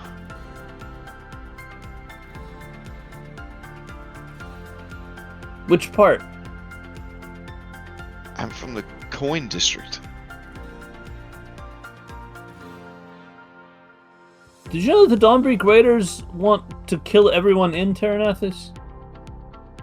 Well, everyone wants to kill everyone. Even That's not true. I literally just said earlier that I don't want to kill people. sorry, the majority of people want to kill the majority of people. That's fair. I'm just trying, or was, to make a living. Was it despicable? Was it heartless? Was it unforgivable? Sure. But it is what it is.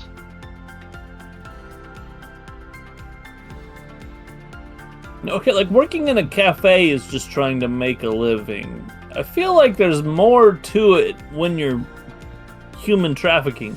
Yeah, there's a couple of Sentient steps you had to trafficking. have gone to get down to that pathway. Yeah, it's not like there was like a job board and you're like, oh, what's this one? Oh, human trafficker. Okay, I could see myself doing that. She rolls her glowing red eyes and says, I don't know how to explain it to you. If you can't understand, then you're probably too good of a person to understand my motivations. Well, it makes sense. However, we're going to ask that if you want to continue living on this ship or not get tossed overboard, you're at least going to attempt to help us rectify all the shit you've done.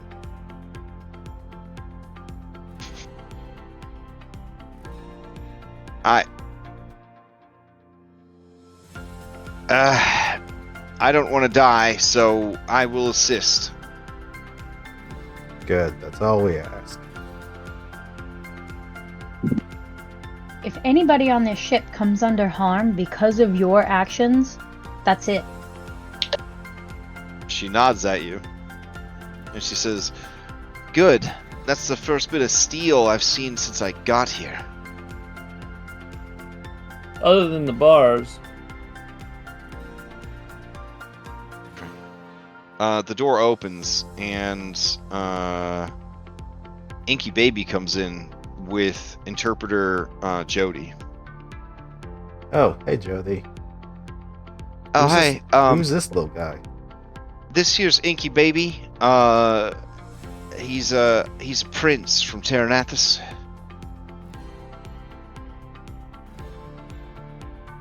Oh, are you the prince of cuteness? He'll start rubbing his cheeks. Oh yeah, I mean he rolls over on his belly. Give him Hold stretches. on, mister. Sorry, on his There back. On his back. Jody says he likes that a lot. Anyways, he says he misses his mama. And she says with her tail to kind of like, you know, veil her whispered words. I think it's his adopted mama. Someone named S.C. Ribbles. Oh shit. Apparently she's some sort of noblewoman. And also crime lord. Okay.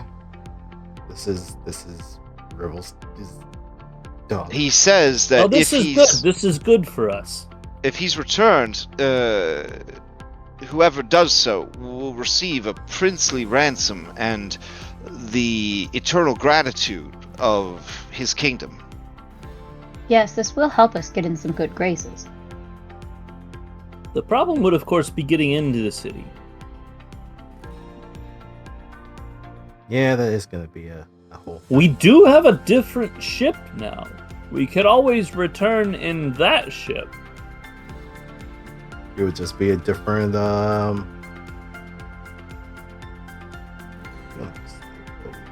You see Inky Baby roll back onto his feet after the belly rub stop, and then the back legs kind of flop out so that his butthole is touching the wood floor, and then with his front paws he just starts dragging his asshole against the floor of the interview room. I mean, don't get a splinter, I guess.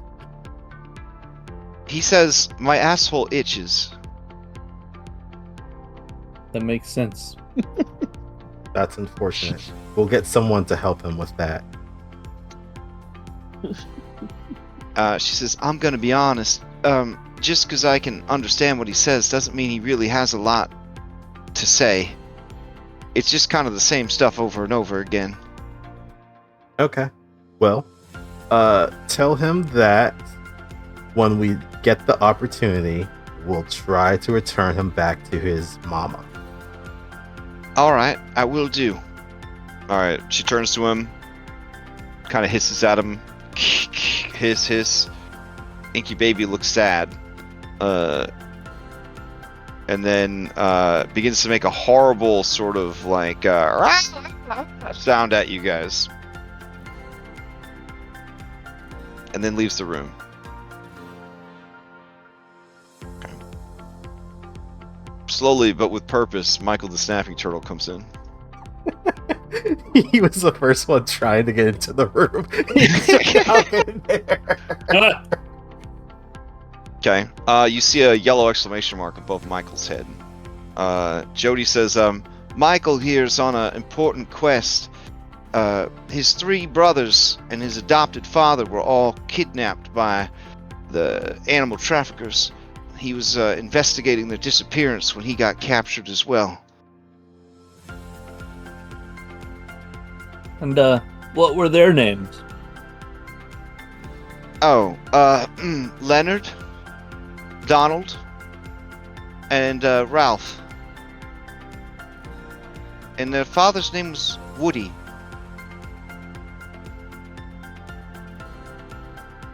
Okay.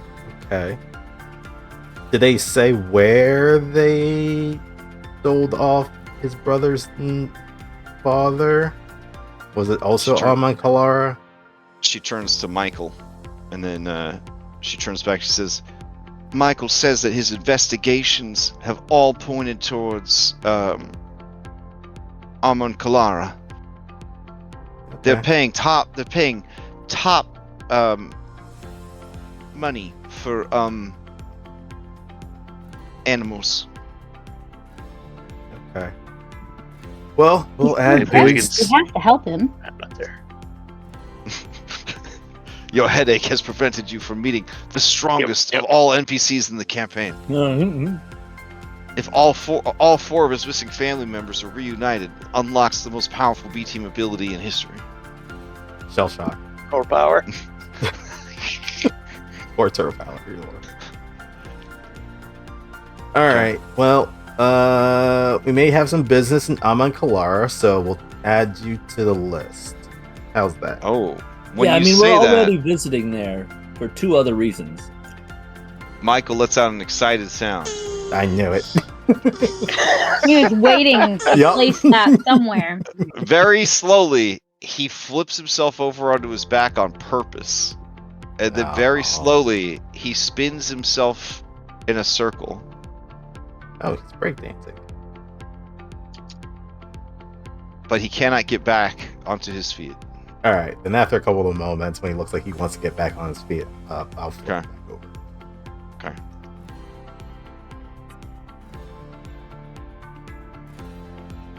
Jody says, he said to tell you, most excellent dude. Radical. Alright, well, make yourself at home, Michael. Alright, Michael slowly makes his way out. Honestly, turtles aren't that slow. If you've ever had You can one as a haul pet. ass, actually. Yeah, they're actually pretty fucking fast. And when they go to bite you, it's like a bullet. So I don't know why they have a reputation for being slow. All right. That just leaves Jody. Ah, yes. Captain. Jody says that they're on a very important mission from the goddess Pharasma back on Galarian. They wanted to speak to you. Go ahead, Jody. What is it that you have to share? Well, Captain, ma'am, Miss Jade. No need for such formalities. You can just call me Jade. That's absolutely fine. All right. Well, up until recently, I was a regular snake. I lived in the temple, and it was nice. But Wait, hold on. The temple that the Dawnbeak Rares were using as a base? no, I'm from Terranathus. Oh, okay. Okay, she seems a little hurt that you would associate her with such villains. Man. Well, no, I thought that you meant the temple from Saren Ray. Oh, no. She means the temple to the snake goddess back in town. Let's see. Goldleaf's not a religious person, so he had no idea. Oh, no worries. Now Nalinavati, the Serpent's Kiss. She's a minor deity in Terranathus, but her people are single-handedly responsible for removing all of the rats from Terranathus. And unfortunately, not all the pigeons, though. But at least all the rats. But they are the reason that Terranathus is full of snakes. Nalinavati is the Naga god of magic, fertility, family, and snakes. Her followers have found a place in the city's social structure as family counselors, messengers, and free education providers. Jody explains that she was a pet of the temple, but much to her horror, she awoken one day, not from a dream, but from the dream of being a snake. This sounds like a pretty classic animal awakening. It doesn't sound like she is returned, but because she has no memories of like a humanoid life. Like she has always been a snake, but now she's a snake with greater awareness.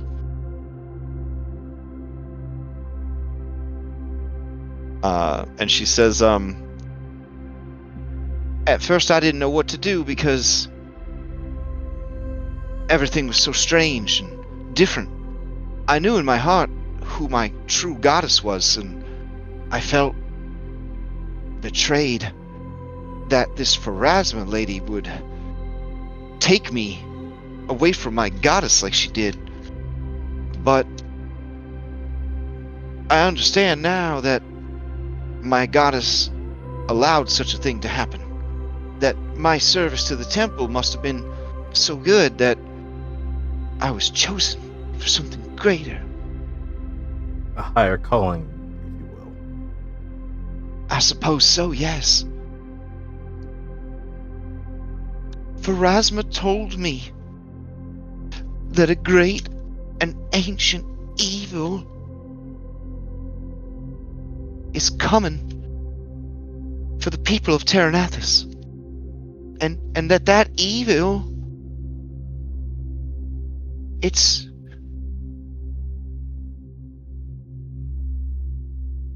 why there's all these returned.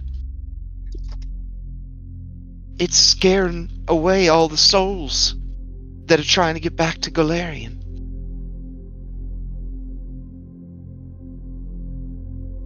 Back But to what- her and What the, is and the this river. evil? I don't know. Is- Her powers are so weak this far away from all her petitioners.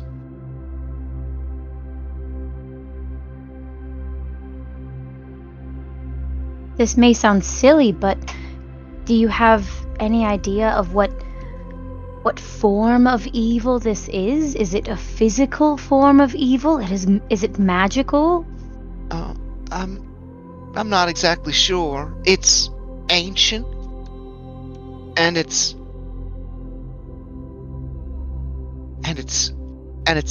almost here. One of the people we were recruiting said something about Terranathus not belonging to this place and something was coming for it. I wonder if it's the same thing.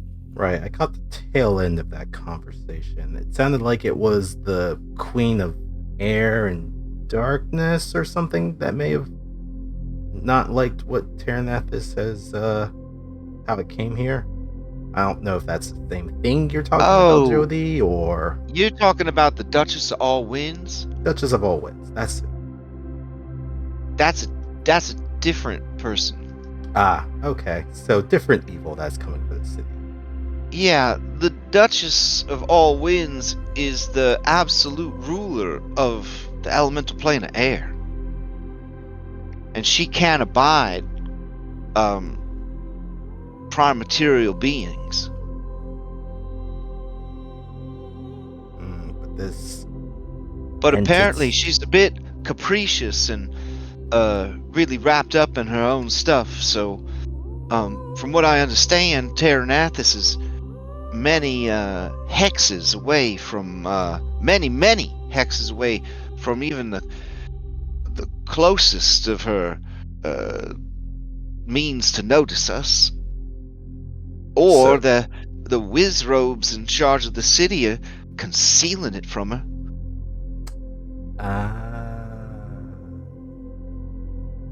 Okay. That makes sense. So Terranathus is on a shit list, but not very high on her priority right now.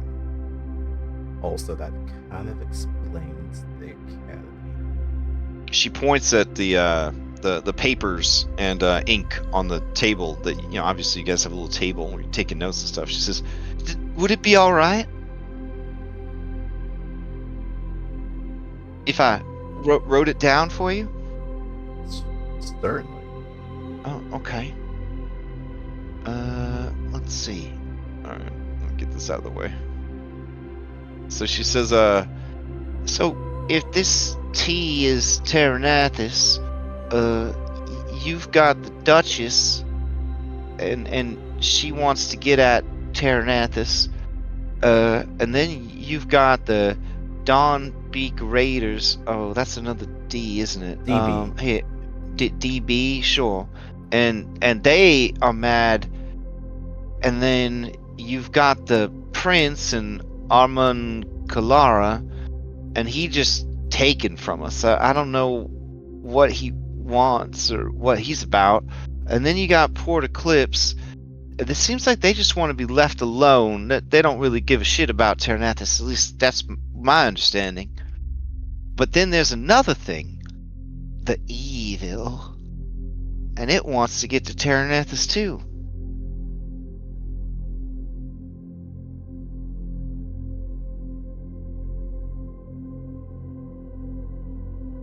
We're facing a lot of opposition here. Well, it's not us that's facing it. It's the but city. Captain, They're fucked. The Duchess, though, from what I understand, she doesn't even know the city's here. If she did, she'd have already wiped it out.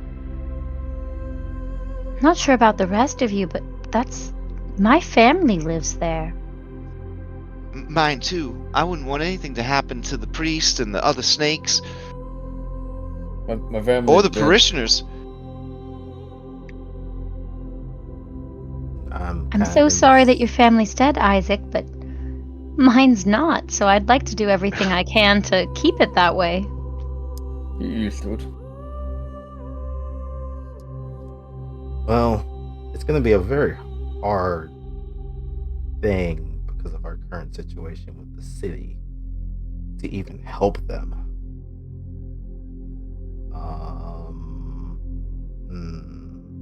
Jody says, but I've been talking to Miss Sunshadow. She says her father's some kind of super smart science sage scholar magic guy, and that he might be, I don't know, he might know what's going on. If he's been studying the return, then maybe he knows about this ancient evil. Quite possibly. We're actually sent from Miss Sunshadow to find her father. Oh yeah, she told me everything. Yeah, but now we know that her father is possibly in Amankalar, so we're gonna have to head there. That's probably where Michael's family is. Mm-hmm. So it sounds And like the that's limit. where we need to go, right? Of course. After we go other places first. Oh, to gather more allies? That's what I felt after Pharasma imparted me with that knowledge. She said, seek out champions. Well, not just that, but also we're going to need supplies, some other things, because genies, they are very particular about who comes and goes to their city. Oh.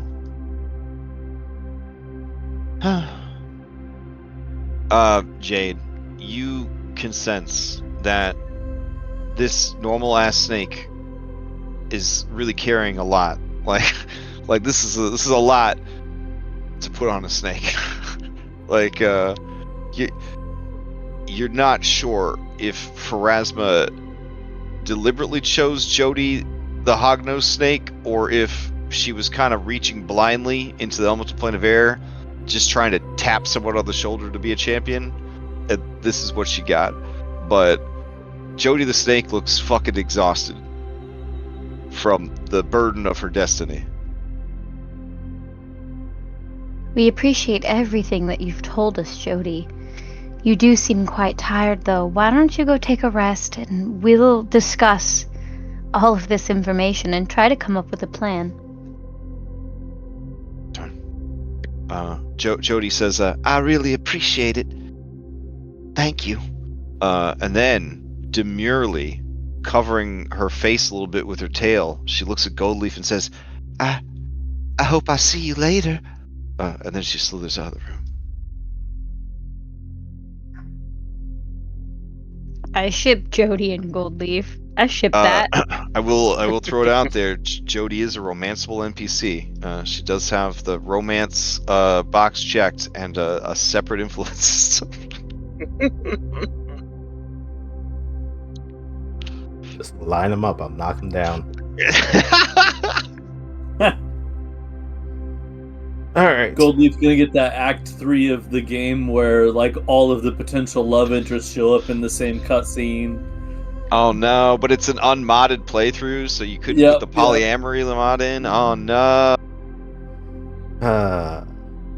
nothing did me as dirty as Witcher 3 when you try to play both ladies and then you get neither lady. I mean, it didn't happen to me because Team Yennefer for life, but I'm just saying, like, I thought that was pretty good that they put that in. You gotta Team Yennefer for life, but then they put in the DLC with Shawnee, and I was like, oh, fuck.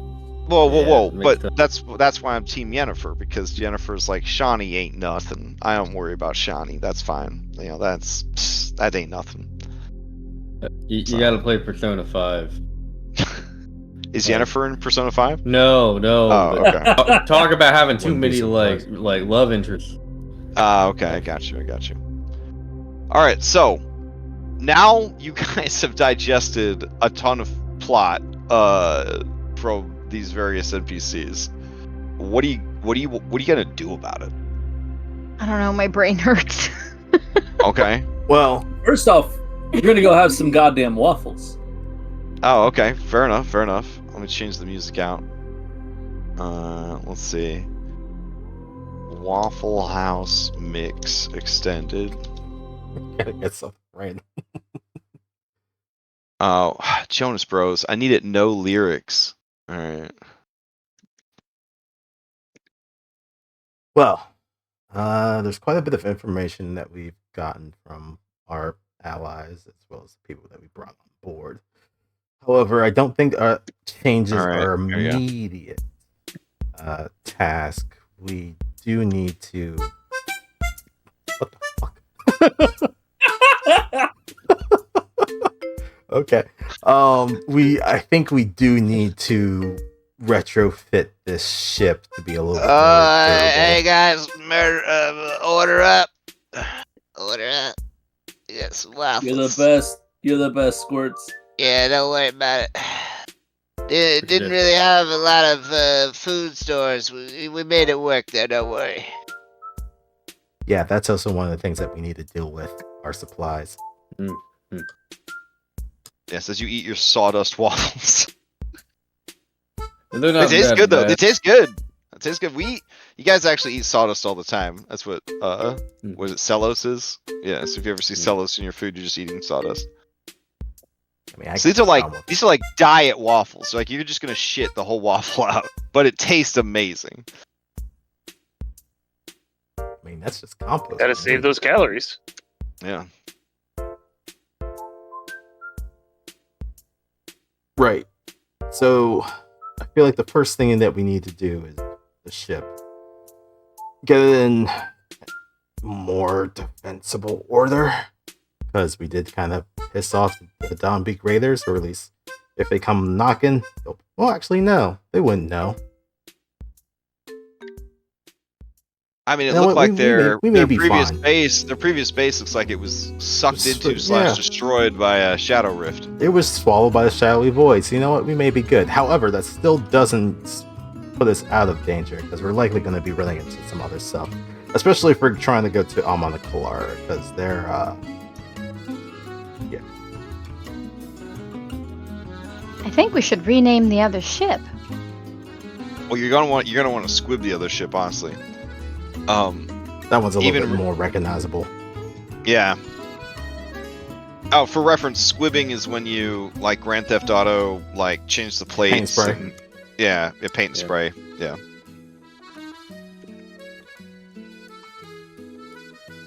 Yeah, I'll made my way back after getting some air. All right, yeah, the smell of the waffles is intoxicating, and they've made so many. You're not sure how they made so many. In other news, Quartermaster, you guys are low on backup lumber? I don't know what's going on with that. Oh, that's surprised. Yeah. So we're gonna have to figure out what to do with the other ship. I assume we're gonna take what we can for Skyhaven and then sell off what's left. I don't know if we just want to keep the parts for repair. We're gonna need. I think some of the that parts. I think that we take everything we can from it, apply it to the Skyhaven, and then I don't know how much the skeleton of a skyship is worth, it might be worth just stashing at the Hydro Forge in case we ever need it. For extra supplies. Yeah, or if we ever need a second ship. We'd have the framework. That's true. You know, Songbos has a lot of things. I'm an this engineer! This one's not so bad. When he's talking about the things that he's knowledgeable about, perfect. Great. Otherwise, you're just a great fellow. Like personnel hiring, something I'm apparently very knowledgeable good. about. It's so good. All right. I don't know if I'd go that far. You wouldn't have these waffles if it wasn't for me and Isaac. True. I'm fairly Well, certain they would have joined regardless. We Yeah, if but never you, know. if Would you they have asked strip for if you waffles? strip her ship down to just the frame, it'll still be worth 1,800 gold. Yeah, but then we have to find somewhere to sell it. Right. And right now we can't really go to either place that we know we can sell that at. Why can't we go back to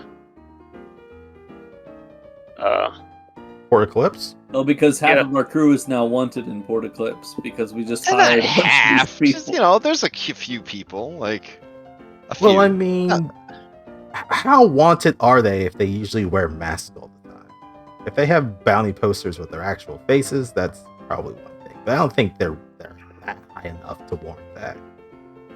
The Iron Queen, most definitely. The others, Yeah, to like be I think honest, there's they're at just least basic. 6 people on the boat currently that Mm.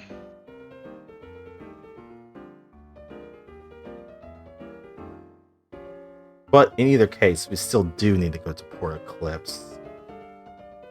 It at least is a place where we can get supplies without, as much of hassle, say, compared to going to Terranathus. Terranathus would be a definite no. We can't do that right now. Correct. So we go to the Hydra Forge, do what we can to refit the ship. I guess stash away the skeleton of the, what does she call it? The Sky Bleeder. And then go to Port Eclipse so we can get ourselves a little bit more situated.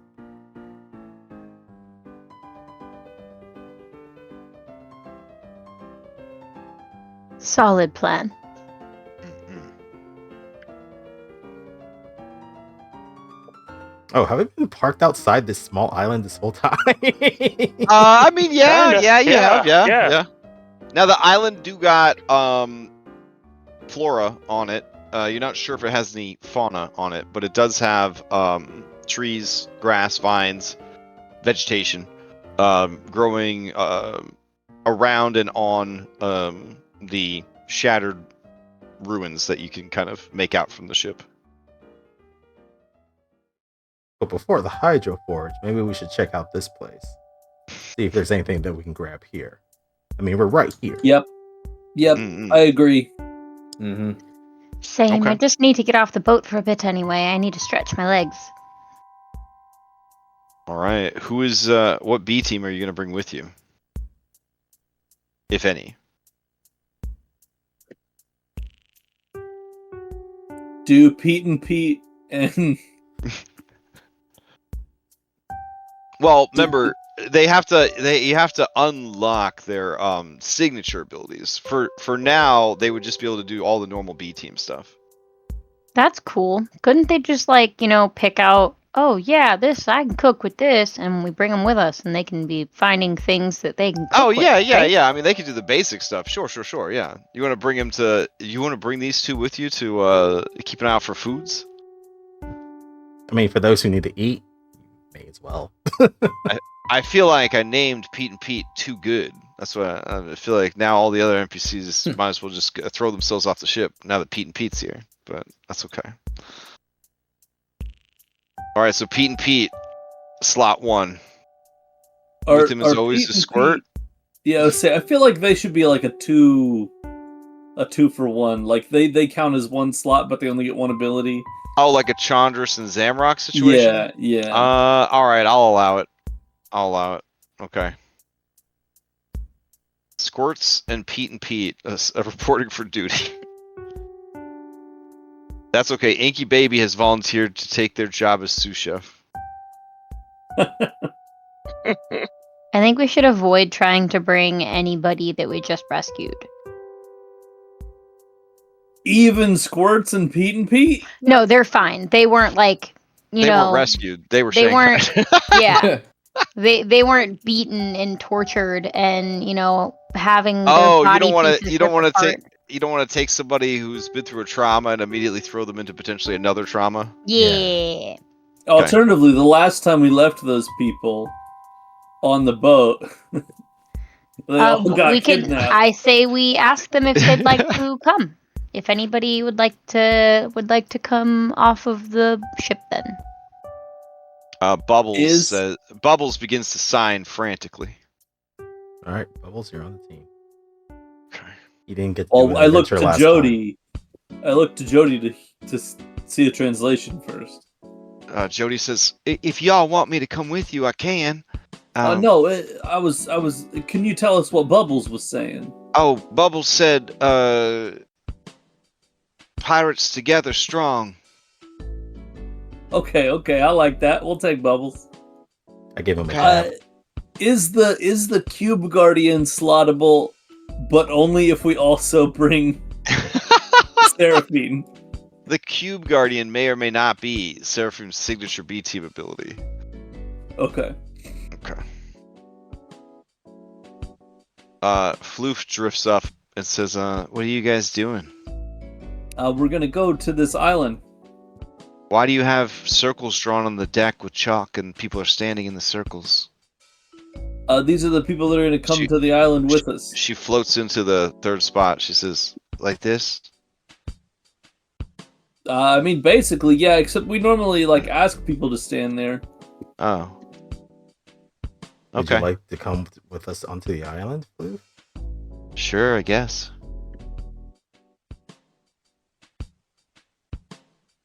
I mean, I'm good with it. I got no problems. I think maybe Michael also. No. Gravel runs up to you, Cloud Hoof. Gravel! He's torn between wanting to hang out with his new friend Inky Baby in the kitchen and go on an adventure with his best friend, Cloud Hoof. Aw, Gravel and Inky Baby, that's so cute. I want to take Gravel, but while you're waiting to decide, you see Gravel lean backwards, and then he starts grinding his stony asshole against the deck, splintering the wood and damaging it. Seems he's learned a neat trick. Okay, I'll pick him up. We're gonna have to get you on that. All right. How many team members do we get? 5. Okay. But we have 3 right now. 4 with Gravel. Roll 4 if we take Gravel. Yeah. The rest of our original crew, I'll sort of look over at them and be like, all right, so I know a lot of you have just been through a lot. Me! But are any of you feeling like you I'll need go! to... Me!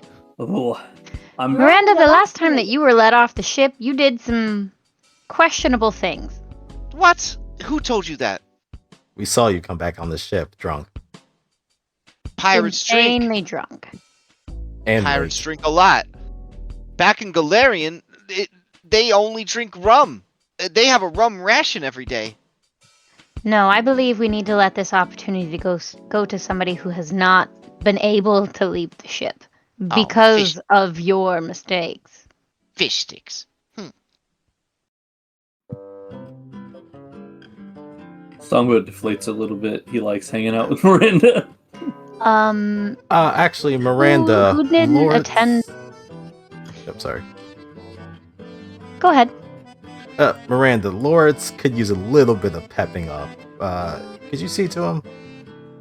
I mean, those scary gargoyle ladies are around him, and then wherever that one scary gargoyle lady is, that's where Billy Bog is. And he's so annoying. Oh, that's fair. All right, right. Actually, Celeste is very nice. The other one, yeah, she is a bit mean. All right, you see Skelebrosif just walking by on the deck. Hey, there's a lot of void energy around here. Oh, top of the morning, afternoon, evening, daytime. What do you mean about void energy? Oh yeah. If I had to guess, I'd say that island is a dungeon. But like with undead, is that why you feel Oh, the yeah. void energy? I mean, You wanna- I don't. There's not a lot of dungeons that don't have undead.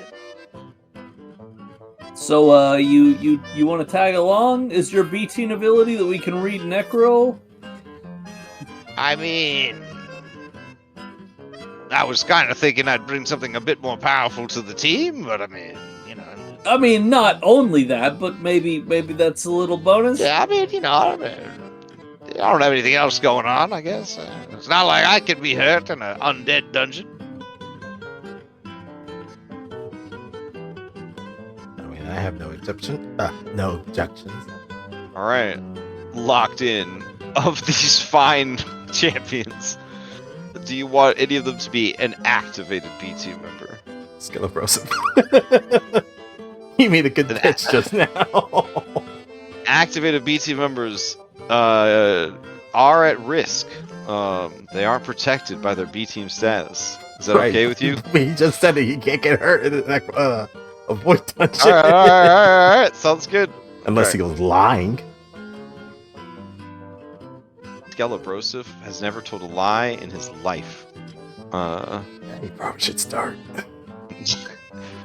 Now he's told a lot of lies. All right. I'll take you guys over to the island. Well, he already had a life, so now he can lie all he wants. Ooh, Yeah. that's true.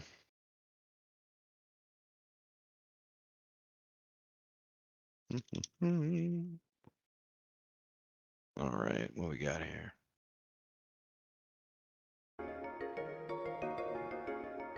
Okay, yeah.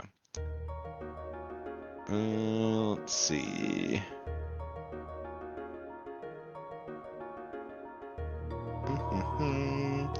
So I've been thinking, like, how do we get you guys onto an island? Do you pull the ship up as close as you can? Do you go to like a place where you could dock? I mean, at Like- this I point, we'd think have we- to pull in close, right? We don't have. Is like, this some a sea? skiff Is or this some anything. Sea of Thieves shit? Should I We put shoot like each other out of a cannon. like, are you gonna be like firing your cannon as like a every round layer action? Because that sounds dope as hell. I mean, honestly. honestly, most of us can't take fall damage, so would be the best way of getting onto an island. What's All right, keeping all right. us from floating right over the island and just all like, And just airdropping where you need to go? Nothing Yeah. really. Okay. and then like grappling hook, or just have those people on the boat just throw a rope over? All right. So you guys, Navy SEAL, SWAT Team 6 down to the island. All right. It's got this really cool effect where you like look over the edge and it's like sky. Holy shit. Anyways, the island is uneven terrain. It is a very tall chunk of stone with a mostly flat top.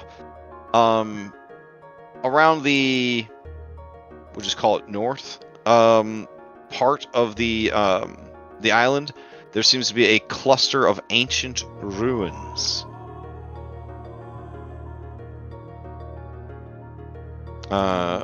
And Jade, you recognize not the ruins themselves, but the sort of style and construction as being from Tian Sha, or at least similar to Tian Sha architecture and stylings. You can see that there's these sort of like bird-winged Oni statues, but of the three, one of them has been broken and destroyed. And then there is sort of this like stone gazebo situation. You got like 4 pillars that rise up supporting a broken ring vines hang down from the rings. There are 4 Tian Sha styled dragon heads, their mouths open, sort of screaming at each other in the center area. This center platform has 4 staircases that lead up to it. And then everywhere else, it looks like there must have been a building here at some time that was damaged in the transposition, question mark? Though these ruins seem very old, older than the 30 years since Terranathus came here, which makes you think that this island came here on its own transposition at a different time. And again, shit gets flung into the the multiverse through a number of different reasons. Usually wild magic surges, but sometimes bad, rituals that go awry or things like that.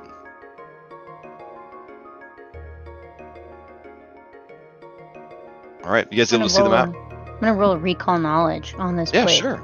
Go for it. Okay.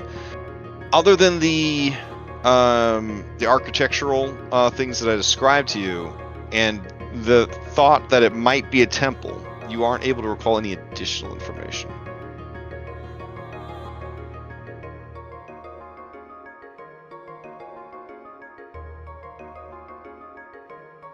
This place is beautiful. It almost feels otherworldly. Kind of is. I mean, if it's from the prime material, it is otherworldly. Definitely would have been beautiful in its heyday. No, it still is beautiful. Even in destruction, there's sometimes beauty. Agreed. I think about my Fallout 4 playthrough all the time when I'm just driving around. Like, someday this will all be gone. Just skulls everywhere. Burnt out husks. Those thoughts keep me going on the hard days. Is that why they were out of the vaults for like 100 years and they still didn't clean up all the dead bodies?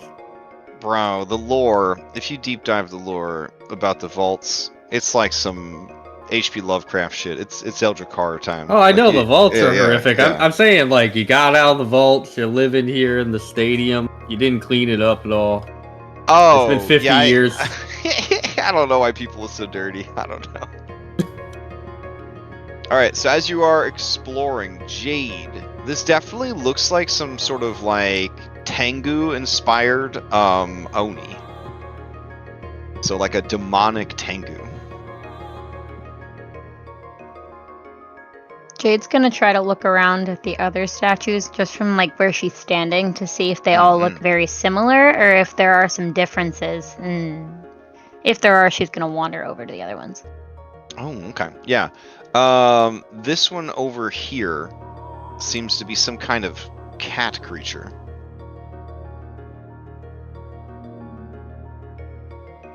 And then this one over here seemed to be a vaguely human. But they all have sort of those twisted kind of demon features. Like the sharp tusks and the central horn, things like that.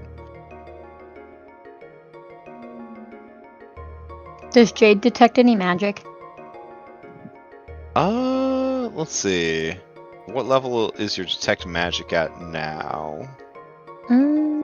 Because it does go up in level. Let's see. Heightened third, you learn the rank or level of the most powerful magical effect that the spell detects. You send a pulse, you receive no information. You can choose ignore magic. You can detect illusion magic. Okay, yeah. So you detect magic coming from this platform, the platform that Goldleaf is on.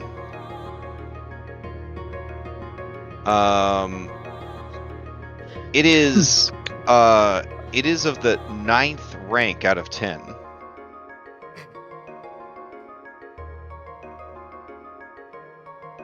I dare you to stand in the middle of that circle, Isaac. Okay. You two. All right. So Nice. as you enter, the ground, the disc here, and I guess Goldleaf, you could hop onto. Yeah, it looks like you hopped onto the wall here. The disc starts to rotate slowly. As it does, you can see that the stone that makes up the wall over here begins to move and take shape, and you see a massive 100-foot-long stone serpent manifest. Hold on just a sec. That doesn't look good.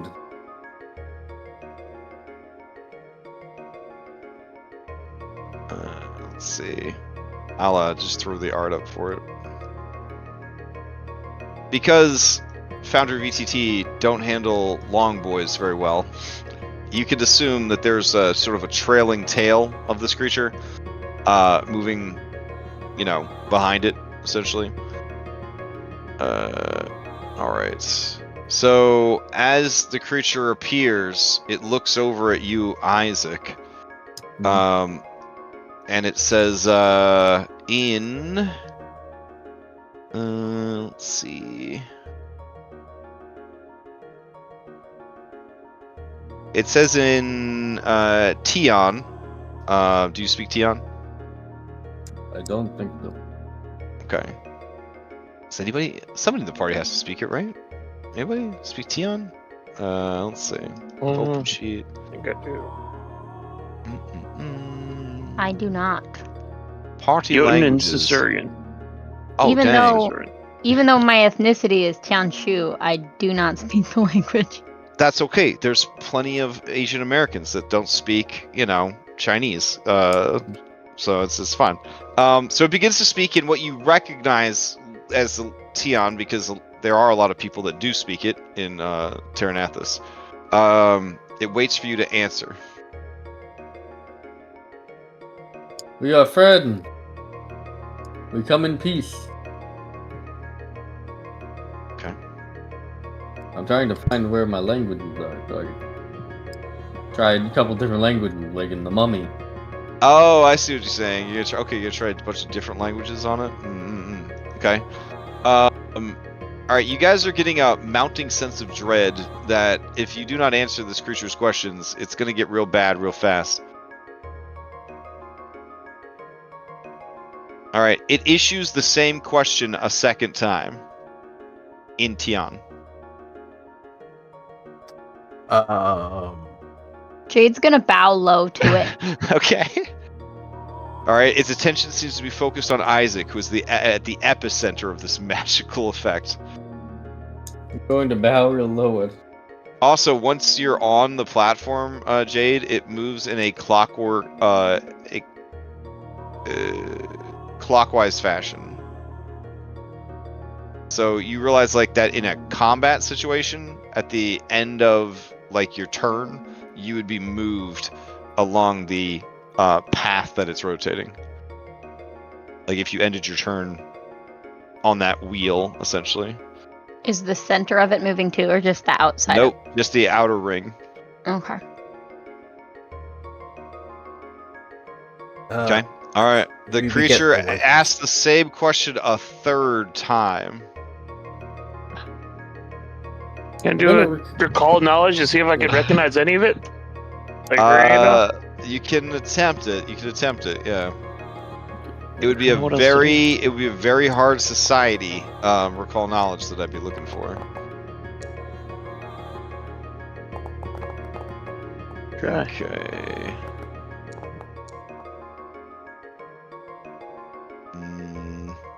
Let's see. All right. At your level, Cloudoof, you got nothing. Figured.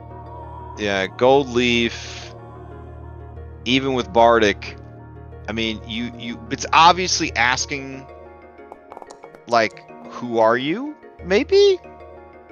Question mark? Jade. You understand that it wants to know who you are and why you're there. And with your role and your background, you can maybe bring some honor back to your family by speaking the native language of your ancestors to answer that question. Jade will attempt to. But you might want to keep it as caveman as possible. Very broken, Tian, so that she can try to communicate with the snake. But she's going to remain bowed low to it. Okay. All right. So what is your caveman answer?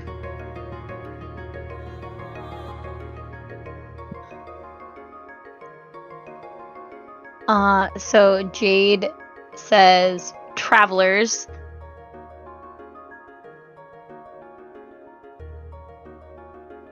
And that's And it. then You just and travelers, and then points to herself and her friends, and then says resources and bows even lower.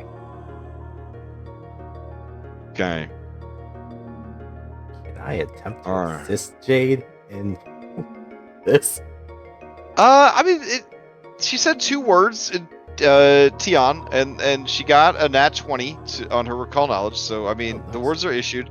The stone snake goes back into its resting position, and now you sort of see the snake as part of the hillside. However, as long as you stay in this center area, the outer ring continues to rotate. Is anything happening because the outer ring is rotating? The mouths of the 4 dragon heads are open. It does seem that each of the 4 dragon heads has little gemstone. Well, they're not little. They have gemstones for the eyes.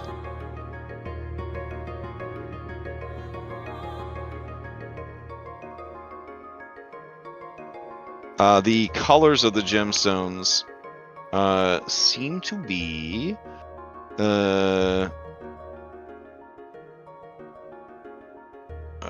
red, green, yellow,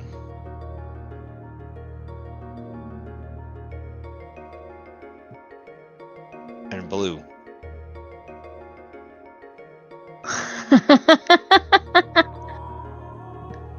It's What's one of up? the it's gonna end up being like a Simon Says type thing. What are those games called?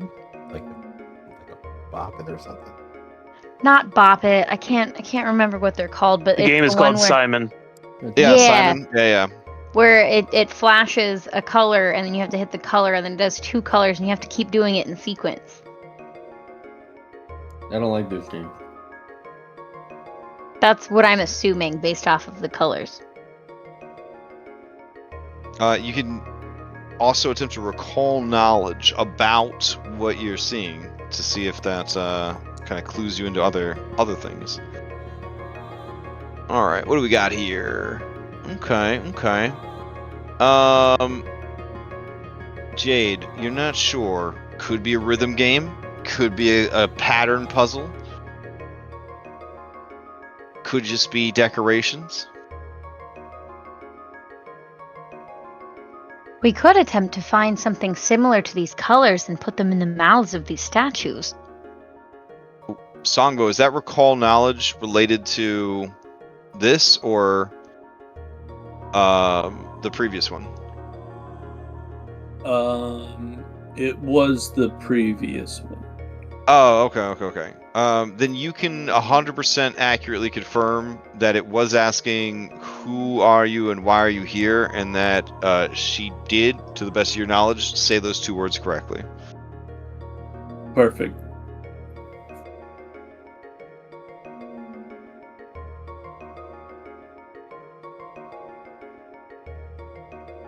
So is the snake just like, is it still like active, or is it just like resting idle now the way that it was before? It has kind of turned back into stone, but you can sort of see the outline of it in the stone. Got it. All right.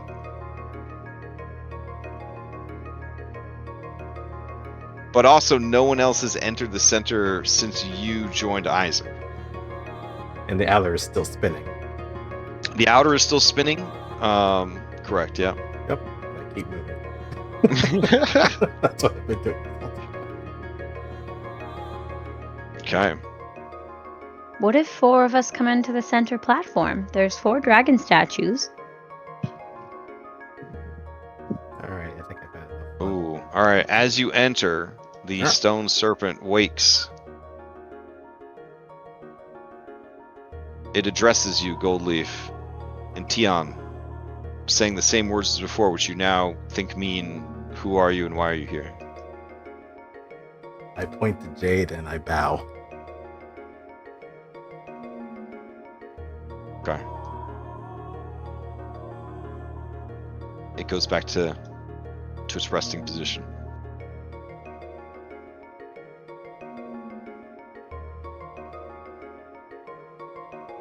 So, like, you think 4 of us in the circle here?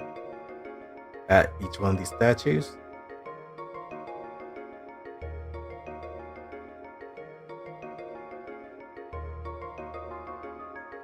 And to kind of give you an idea here, I'll try to draw with the marker here. So you got these 4 pillars. There's a ring that used to connect the tops of the 4 pillars, but it is broken in many places. Vines hang down from it, moss, that sort of thing. At the top of each pillar is a Eastern-inspired dragon head, mouth open, looking down towards each other / the center. And then each of the 4 has different gemstones for the eyes. Oh, Songbo, as you enter, the snake wakes up. It asks you, "Who are you and why are you here?"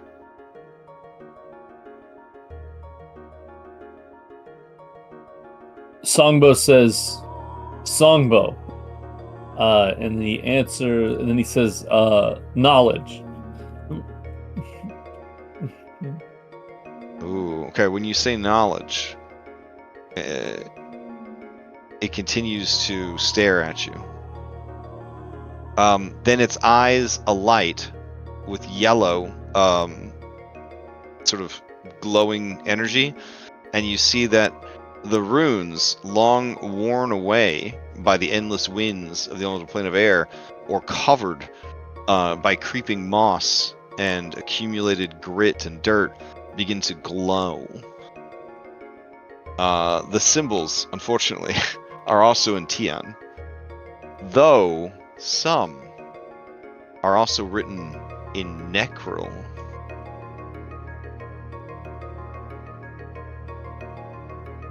Let's get the brosive. Need some And that's translation. when I told her, babe, I'd do anything for. Oh, I'm up. Sorry. Oh, what do we got here? Oh, Don't come in the circle. Don't come. All right, all right. Stand just on the outside edge, please. I see. I got you. I got you. All right. Can you read what is written down here? It kind of looks similar to something I saw back in Port Eclipse, but I don't know this language. I don't want to culturally shame anyone, but aren't some of you from Tiancha? I mean, that's okay. Anyways, Look, I was Jade told stares I at would him. only need Taldane. let's see. Okay. Making me a little dizzy trying to read these. Okay. All right. All right. The cursed king sleeps eternal. Never shall he take another breath. unless it is taken from others. All right.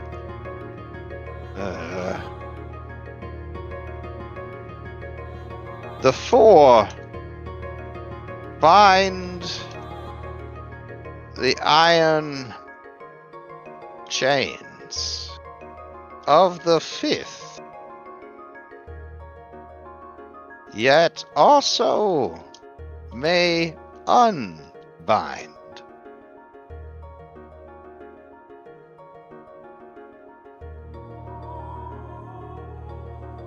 Yeah, all right.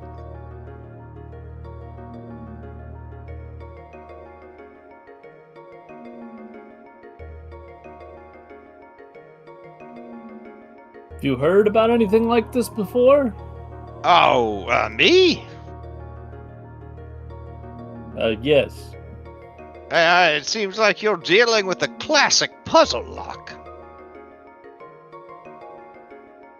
Well, it sounds like maybe we don't want to unlock it if it's got a cursed king in there.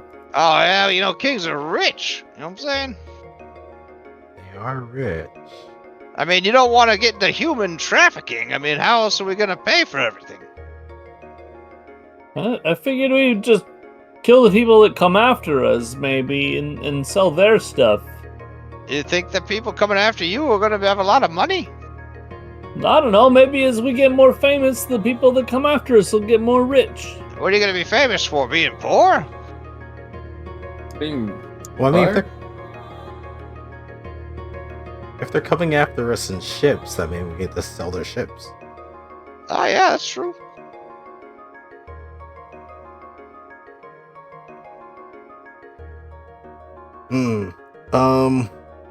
I don't really like the whole thing about a cursed king and that he's not supposed to be awoken, or that he gets his breath from others. Yeah, that doesn't sound good. Have I heard? Now that you have some more context, you could definitely roll fresh recall knowledge checks. I feel like it's a fucking long shot. Anything could be a cursed king. Oh, Songbow, Let's you've heard try. that. You have not just heard the story; you've seen the puppet show for it. Hell yeah. Yeah. Cloudhoof, you might have also been there for that same puppet show. Jade, you heard Graham talk about this story before. Okay. Basically, long ago in Tiansha, there was a warlord, a conqueror, a would-be badass bandit king who sought, to establish himself as a great powerful ruler. And there was a lot of marauding, a lot of war making, a lot of allying himself with the disenfranchised, the disillusioned, the lost, the forgotten, the dregs of proper society, wild men, bandits, half-breeds, Oni and yokai who had been disgraced or chased from civilization. He built up a decent following, and he went to war against his own countrymen. This started to get real bad. Eventually, he was put down by a powerful divine sorceress. And this divine sorceress had real beef with the guy because he had killed her husband and her children while she was out fighting against his minions on one front. He personally destroyed her village and slaughtered her family, and then made an example of the family's remains to any who would stand against him. So it kind of became her personal vendetta to end this dude. When she got a hold of him, death wasn't good enough for him. he didn't deserve death. And so she cursed him to live forever as a, I think I'm pronouncing this incorrectly, but I'll try my best, a Jiangshi, a type of vampire. These vampires, yeah, they can't enjoy things like food, drink, and breathing. So yeah, it's pretty rough. You know from the play that their weakness is glutinous rice. And if you don't have any glutinous rice, you can use hen eggs. And if you don't have any hen eggs, you can use a weapon made of duskwood. Can we just So throw mochi nothing at we them got. then? Yeah, you could probably just throw mochi at him, I guess, yeah. I turn to Pete and Squirts. Yeah. And I say, did our kitchen or the kitchen on the other ship have glutinous rice in it?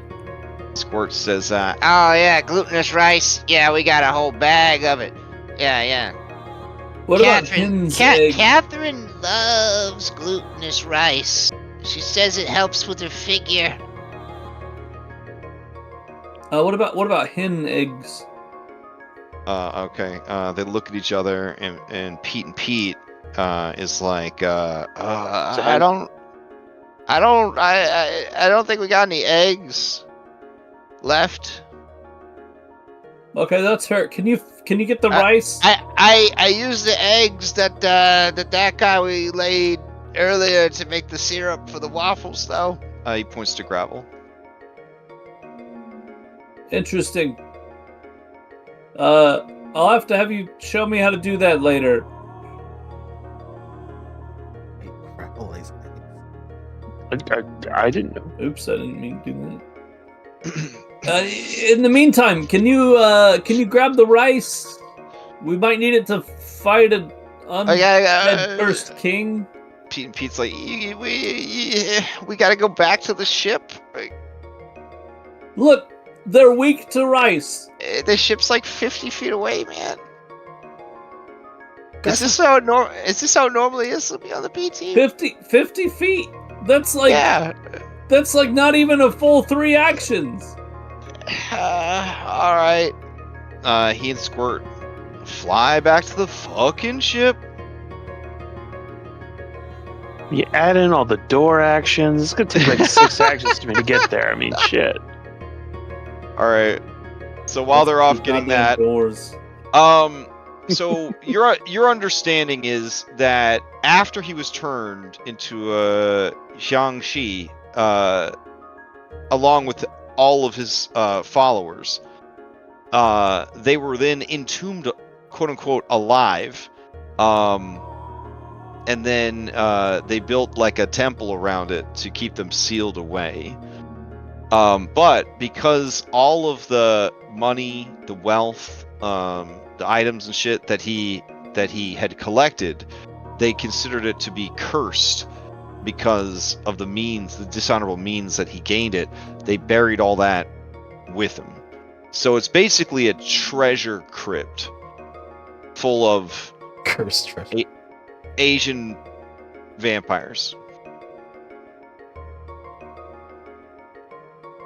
Well, should be interesting. I don't know if we're ready for this.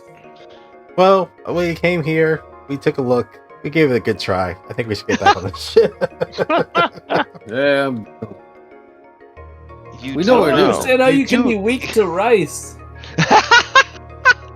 They're gluten intolerant. All right. Yeah, but like, Do we have to force feed it to them? Well, it can't be any rice. It has to be glutinous rice. All right. You can give me. Well, actually, you guys did pretty good. So you would have learned from the puppet show that all Jiangshi have revulsion to mirrors and ringing handbells. A creature can interact with a mirror or a handbell to brandish or ring the item for 1 round. This is similar to the raising a shield action. If the Shang-Chi involuntarily comes within 10 feet of an object of their revulsion, they gain the fleeing condition, running from the object of their revulsion until they are 10 feet or further from the object. After one round of being exposed to the object of their revulsion, they can attempt a DC 25 will save as an action, which has the concentrate trait. On a success, they overcome the revulsion for 1d6 rounds or 1 hour on a critical success. Their other vulnerability is bitter epiphany.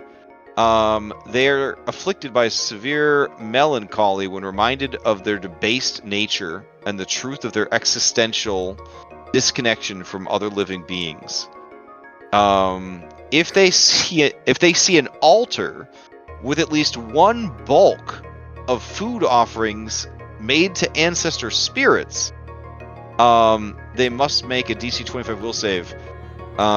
They are then temporarily immune to bitter epiphany for 1 minute. So they don't tell you mechanically what severe melancholy does, but basically they just sort of like lay there feeling sorry for themselves. Oh wait, no, they do tell you what it does. Sorry, they do tell you what it does. On a success, they are stupefied for 1 round. On a failure, they're stupefied for 2 rounds for 1 minute. On a critical failure, they are stupefied 2 and confused for 1 minute. Yep. Wow. Oh, also, unless they're exceptionally powerful, Shang-Chi can't perceive living creatures beyond 5 feet, except with their breath sensibility. So, a living creature that breathes within the listed range of their breath sense, who is able to hold their breath, is considered invisible. But mechanically, to hold your breath in this way, you must have one hand free to fully plug your nose and cover your mouth. What if you're a plant person? I I don't got lungs. You do technically breathe though. You have to have one hand free to cover all of My the holes? entirety of your skin.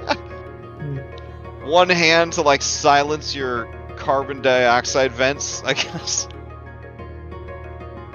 Essentially, you could just imagine it as you're paying a hand economy tax to explain how you're controlling your breathing, essentially. Yeah. Well, this is an interesting thing. As a plant, I would is also he, allow mechanically for you to spend one action in place of having a hand free. So if you really needed to have your hands, you could spend an action to say that you were holding your breath or controlling your breathing or whatever. Here's a thought. As a plant, is he secreting CO2 or is he secreting oxygen?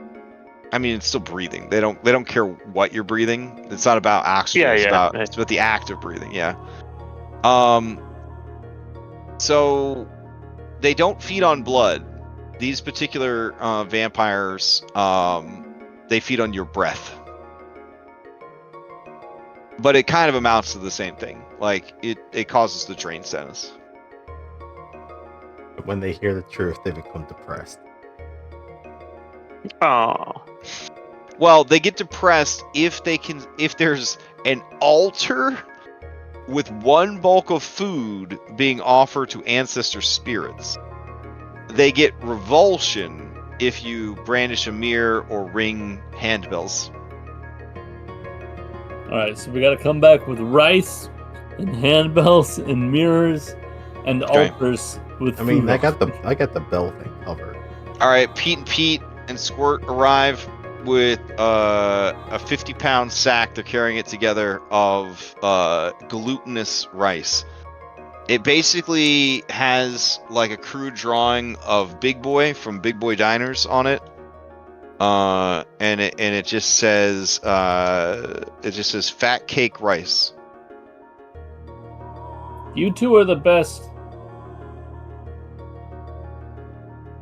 Oh man, they look at each other and then Squirt says, We know. They are my new favorite characters. in case you didn't or couldn't remember what the big boy mascot looks like, I'll throw it in the chat for you. But imagine Yeah. instead of a burger, he's just holding like a steaming plate of rice. Just a big fucking mochi on the plate.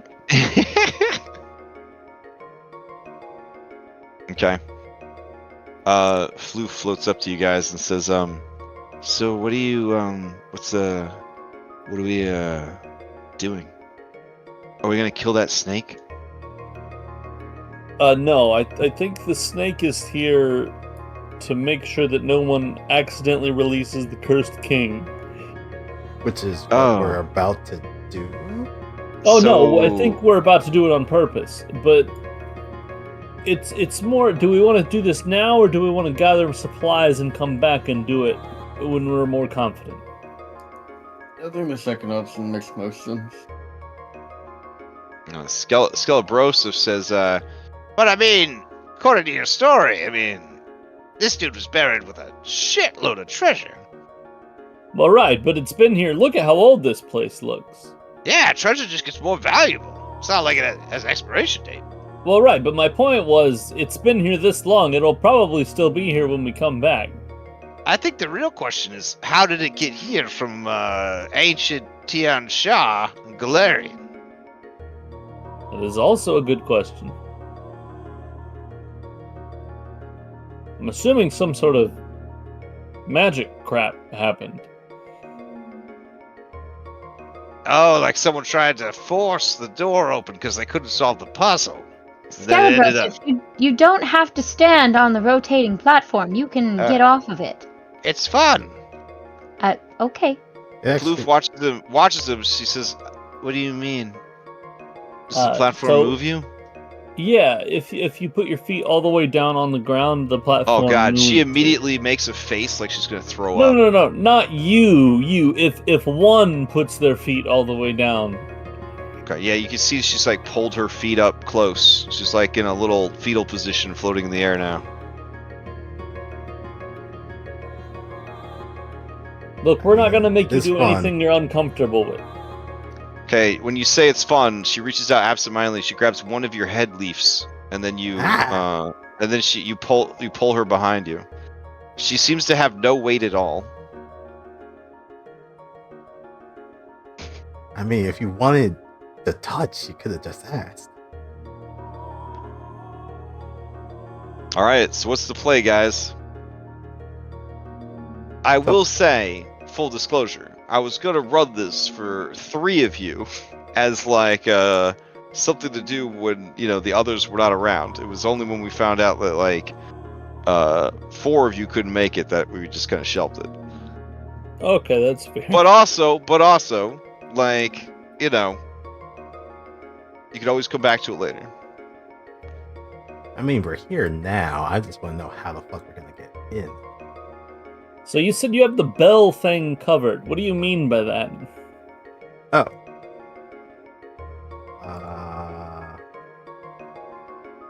Boom. Start playing a random song, and I keep playing until I hit something with bell. I'll control what music comes out of it.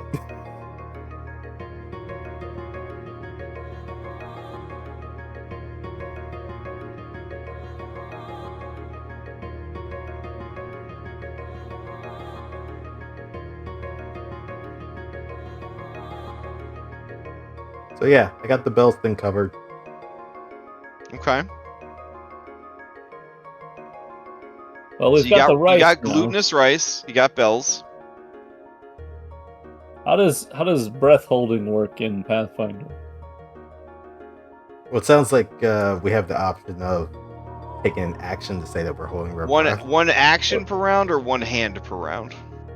Well, right, but I'm sure that there's also a limit to how long you can hold your breath. That Oh was- yeah, Oh, that's like yeah, 1 yeah. plus your Constitution modifier or something. I think in, it's like, 5. minutes? It's your constitution Or 5. rounds. Oh right. Oh yeah, that's right. Rounds, not Yeah. D&D. D&D's minutes. Yeah, D&D is like heroic breath holding. Monster Hunter Wilds breath holding. Olympic swimmer breath holding, Yeah. or that too. Yeah, Monster Hunter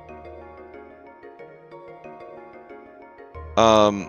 Also, the reason that you need the glutinous rice, this is I think I told you, but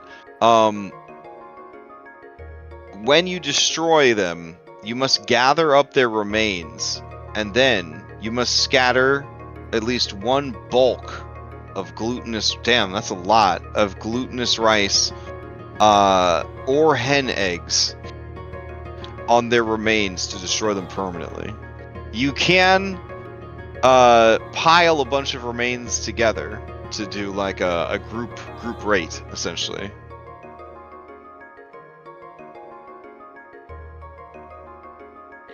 So do you even have one bulk's worth of this stuff? I believe a 50-pound sack would be one bulk. Okay. Just one? Well, hold on. A week's worth of rations is light bulk. So I guess 1 week. Yeah, I mean, yeah. So like a 50-pound bag would be one. Yeah, okay. That does Yeah. make sense then.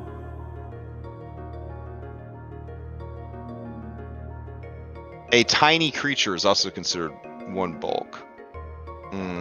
So 50-pound, small creatures considered 3. I'd say a 50-pound bag would be 2 bulk. So you'd have 2 bulk of rice. Okay.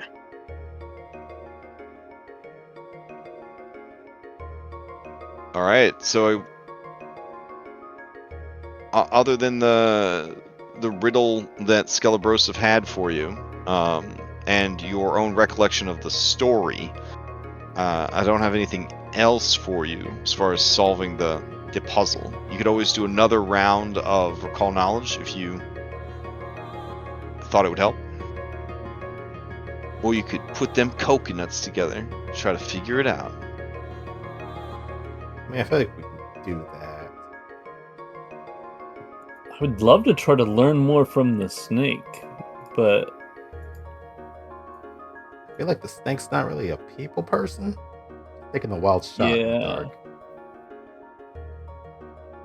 It's like, so I wanna do a recall knowledge focused on what I think the purpose of the snake is. Ooh, okay. You believe the snake is sort of a representation of a Naga or a guardian spirit, essentially. It is quite frequent job of Nagas to guard tombs. It is likely that if you tried to enter the tomb and you did not declare yourself as a person who had been pre-authorized to enter the tomb, it will try to kill you. As a Naga-like creature, Ooh. it likely has pretty decent physical prowess, but more likely than not, powerful spells. So I think it was placed here to keep anyone from trying to bust out whatever's in there. Yeah, you definitely think it is a guardian of the tomb. So unless you are an authorized person, so when it says who are you and why are you here, if you don't tell it the right things, and then you try to open the tomb, it will attack. Yeah. Okay. So I think we try to explain ourselves to it before we go in. Be like, all right, we want to eliminate this threat once and for all. Gold Leaf, what was your recall knowledge for? Mine was on to how to actually enter. Okay. And then Jade, what was yours for? I want to see if there's a way that I could better understand what I believe is this puzzle we're standing on. Okay, so you and Goldleaf are thinking about it, and Tian Sha, they have 5 elements.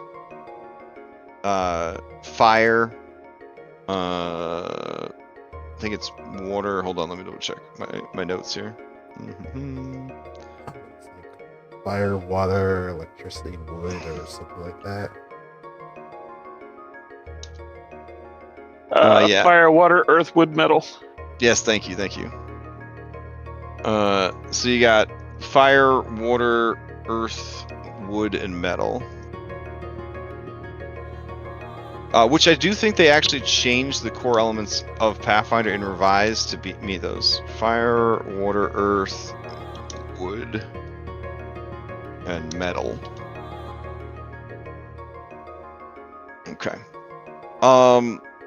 There are 5 things mentioned in the riddle. And Tian Shaw's really into the 5 elements.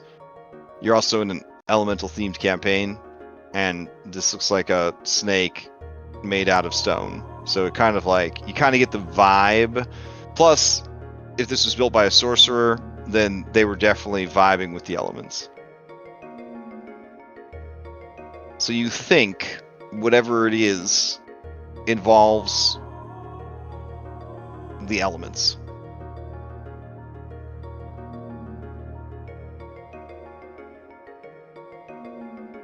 Not exactly an elemental caster, so that kind of. I'm gonna go off on a limb and say fire is red, water is Okay. blue, earth is green. Probably earth would be yellow.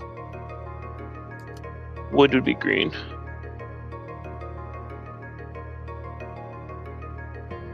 Why is that? I feel like earth. That would be knowledge. green. But not when wood's in the equation. Fair point. Fair point. Okay, so that's 4 of the 5. Metal's gray or black. Well, there's only 4 dragon heads with the colored eyes. It says the 4 bind the, four bind iron the- chain of the 5th. So I think the 5th is maybe the metal. Fair point. Fair point. So then, what do we do? Do we place a offering of that element in the mouth of Or- these dragons? Or hit the relative pillar with that element. But if you're reading the why can I not think of the word for this? The poem thing. What is it called? The riddle. There we go. Mm-hmm. If you read the words of the riddle, the 4 bind the iron chains of the 5th. So we use the other 4 elements, and then it'll. So my guess is it's going to awaken this thing that shouldn't be awakened, or it's going to open the door to the cavern or the dungeon that we're supposed to go in. But it says it may also bind it. So it can either also close the dungeon, or it can also bind the creepy, scary vampire thing again. I'm gonna snap a branch off this tree here, Okay. and then walk up to this. Yeah, it's not letting me. Oh yeah. Hold on. I'll make you climb up. There you go. It smacked Alright, the green. As with you move into the center, the snake turns to you and it poses the question. Do you answer or do you just keep going? It wants to know who you are and what you want. I'll pronounce myself Cloudhoof. Adventure. Oh, alright. It continues to watch you. I'll take the green thing and smack the wood and smack the green crystal with it, or touch it to it. Not smack it, but touch it to it. Okay. So Like it you're does gonna anything. touch the crystal, like the gemstone eye with the wood? Yeah. Okay, nothing happens. Okay. Put it in its Oh, mouth. that's my idea. What's that? Put it in its mouth. Oh, okay. I'll set it in the mouth. I'm sorry. Alright, There's as you other place gems it in the mouth, the green stones begin glowing, and a big snake rolls into initiative. Alright, and then that puts us at time.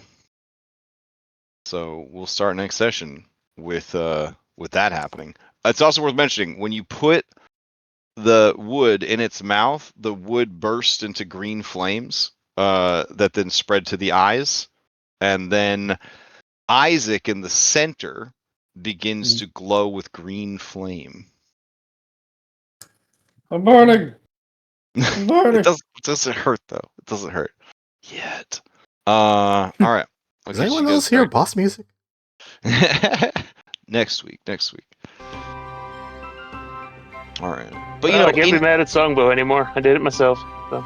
I mean, you did adventure, bro. That's what we're here for. That's what we're here for. Some adventure. Plus, I mean, look at all the guy was buried with all his treasure.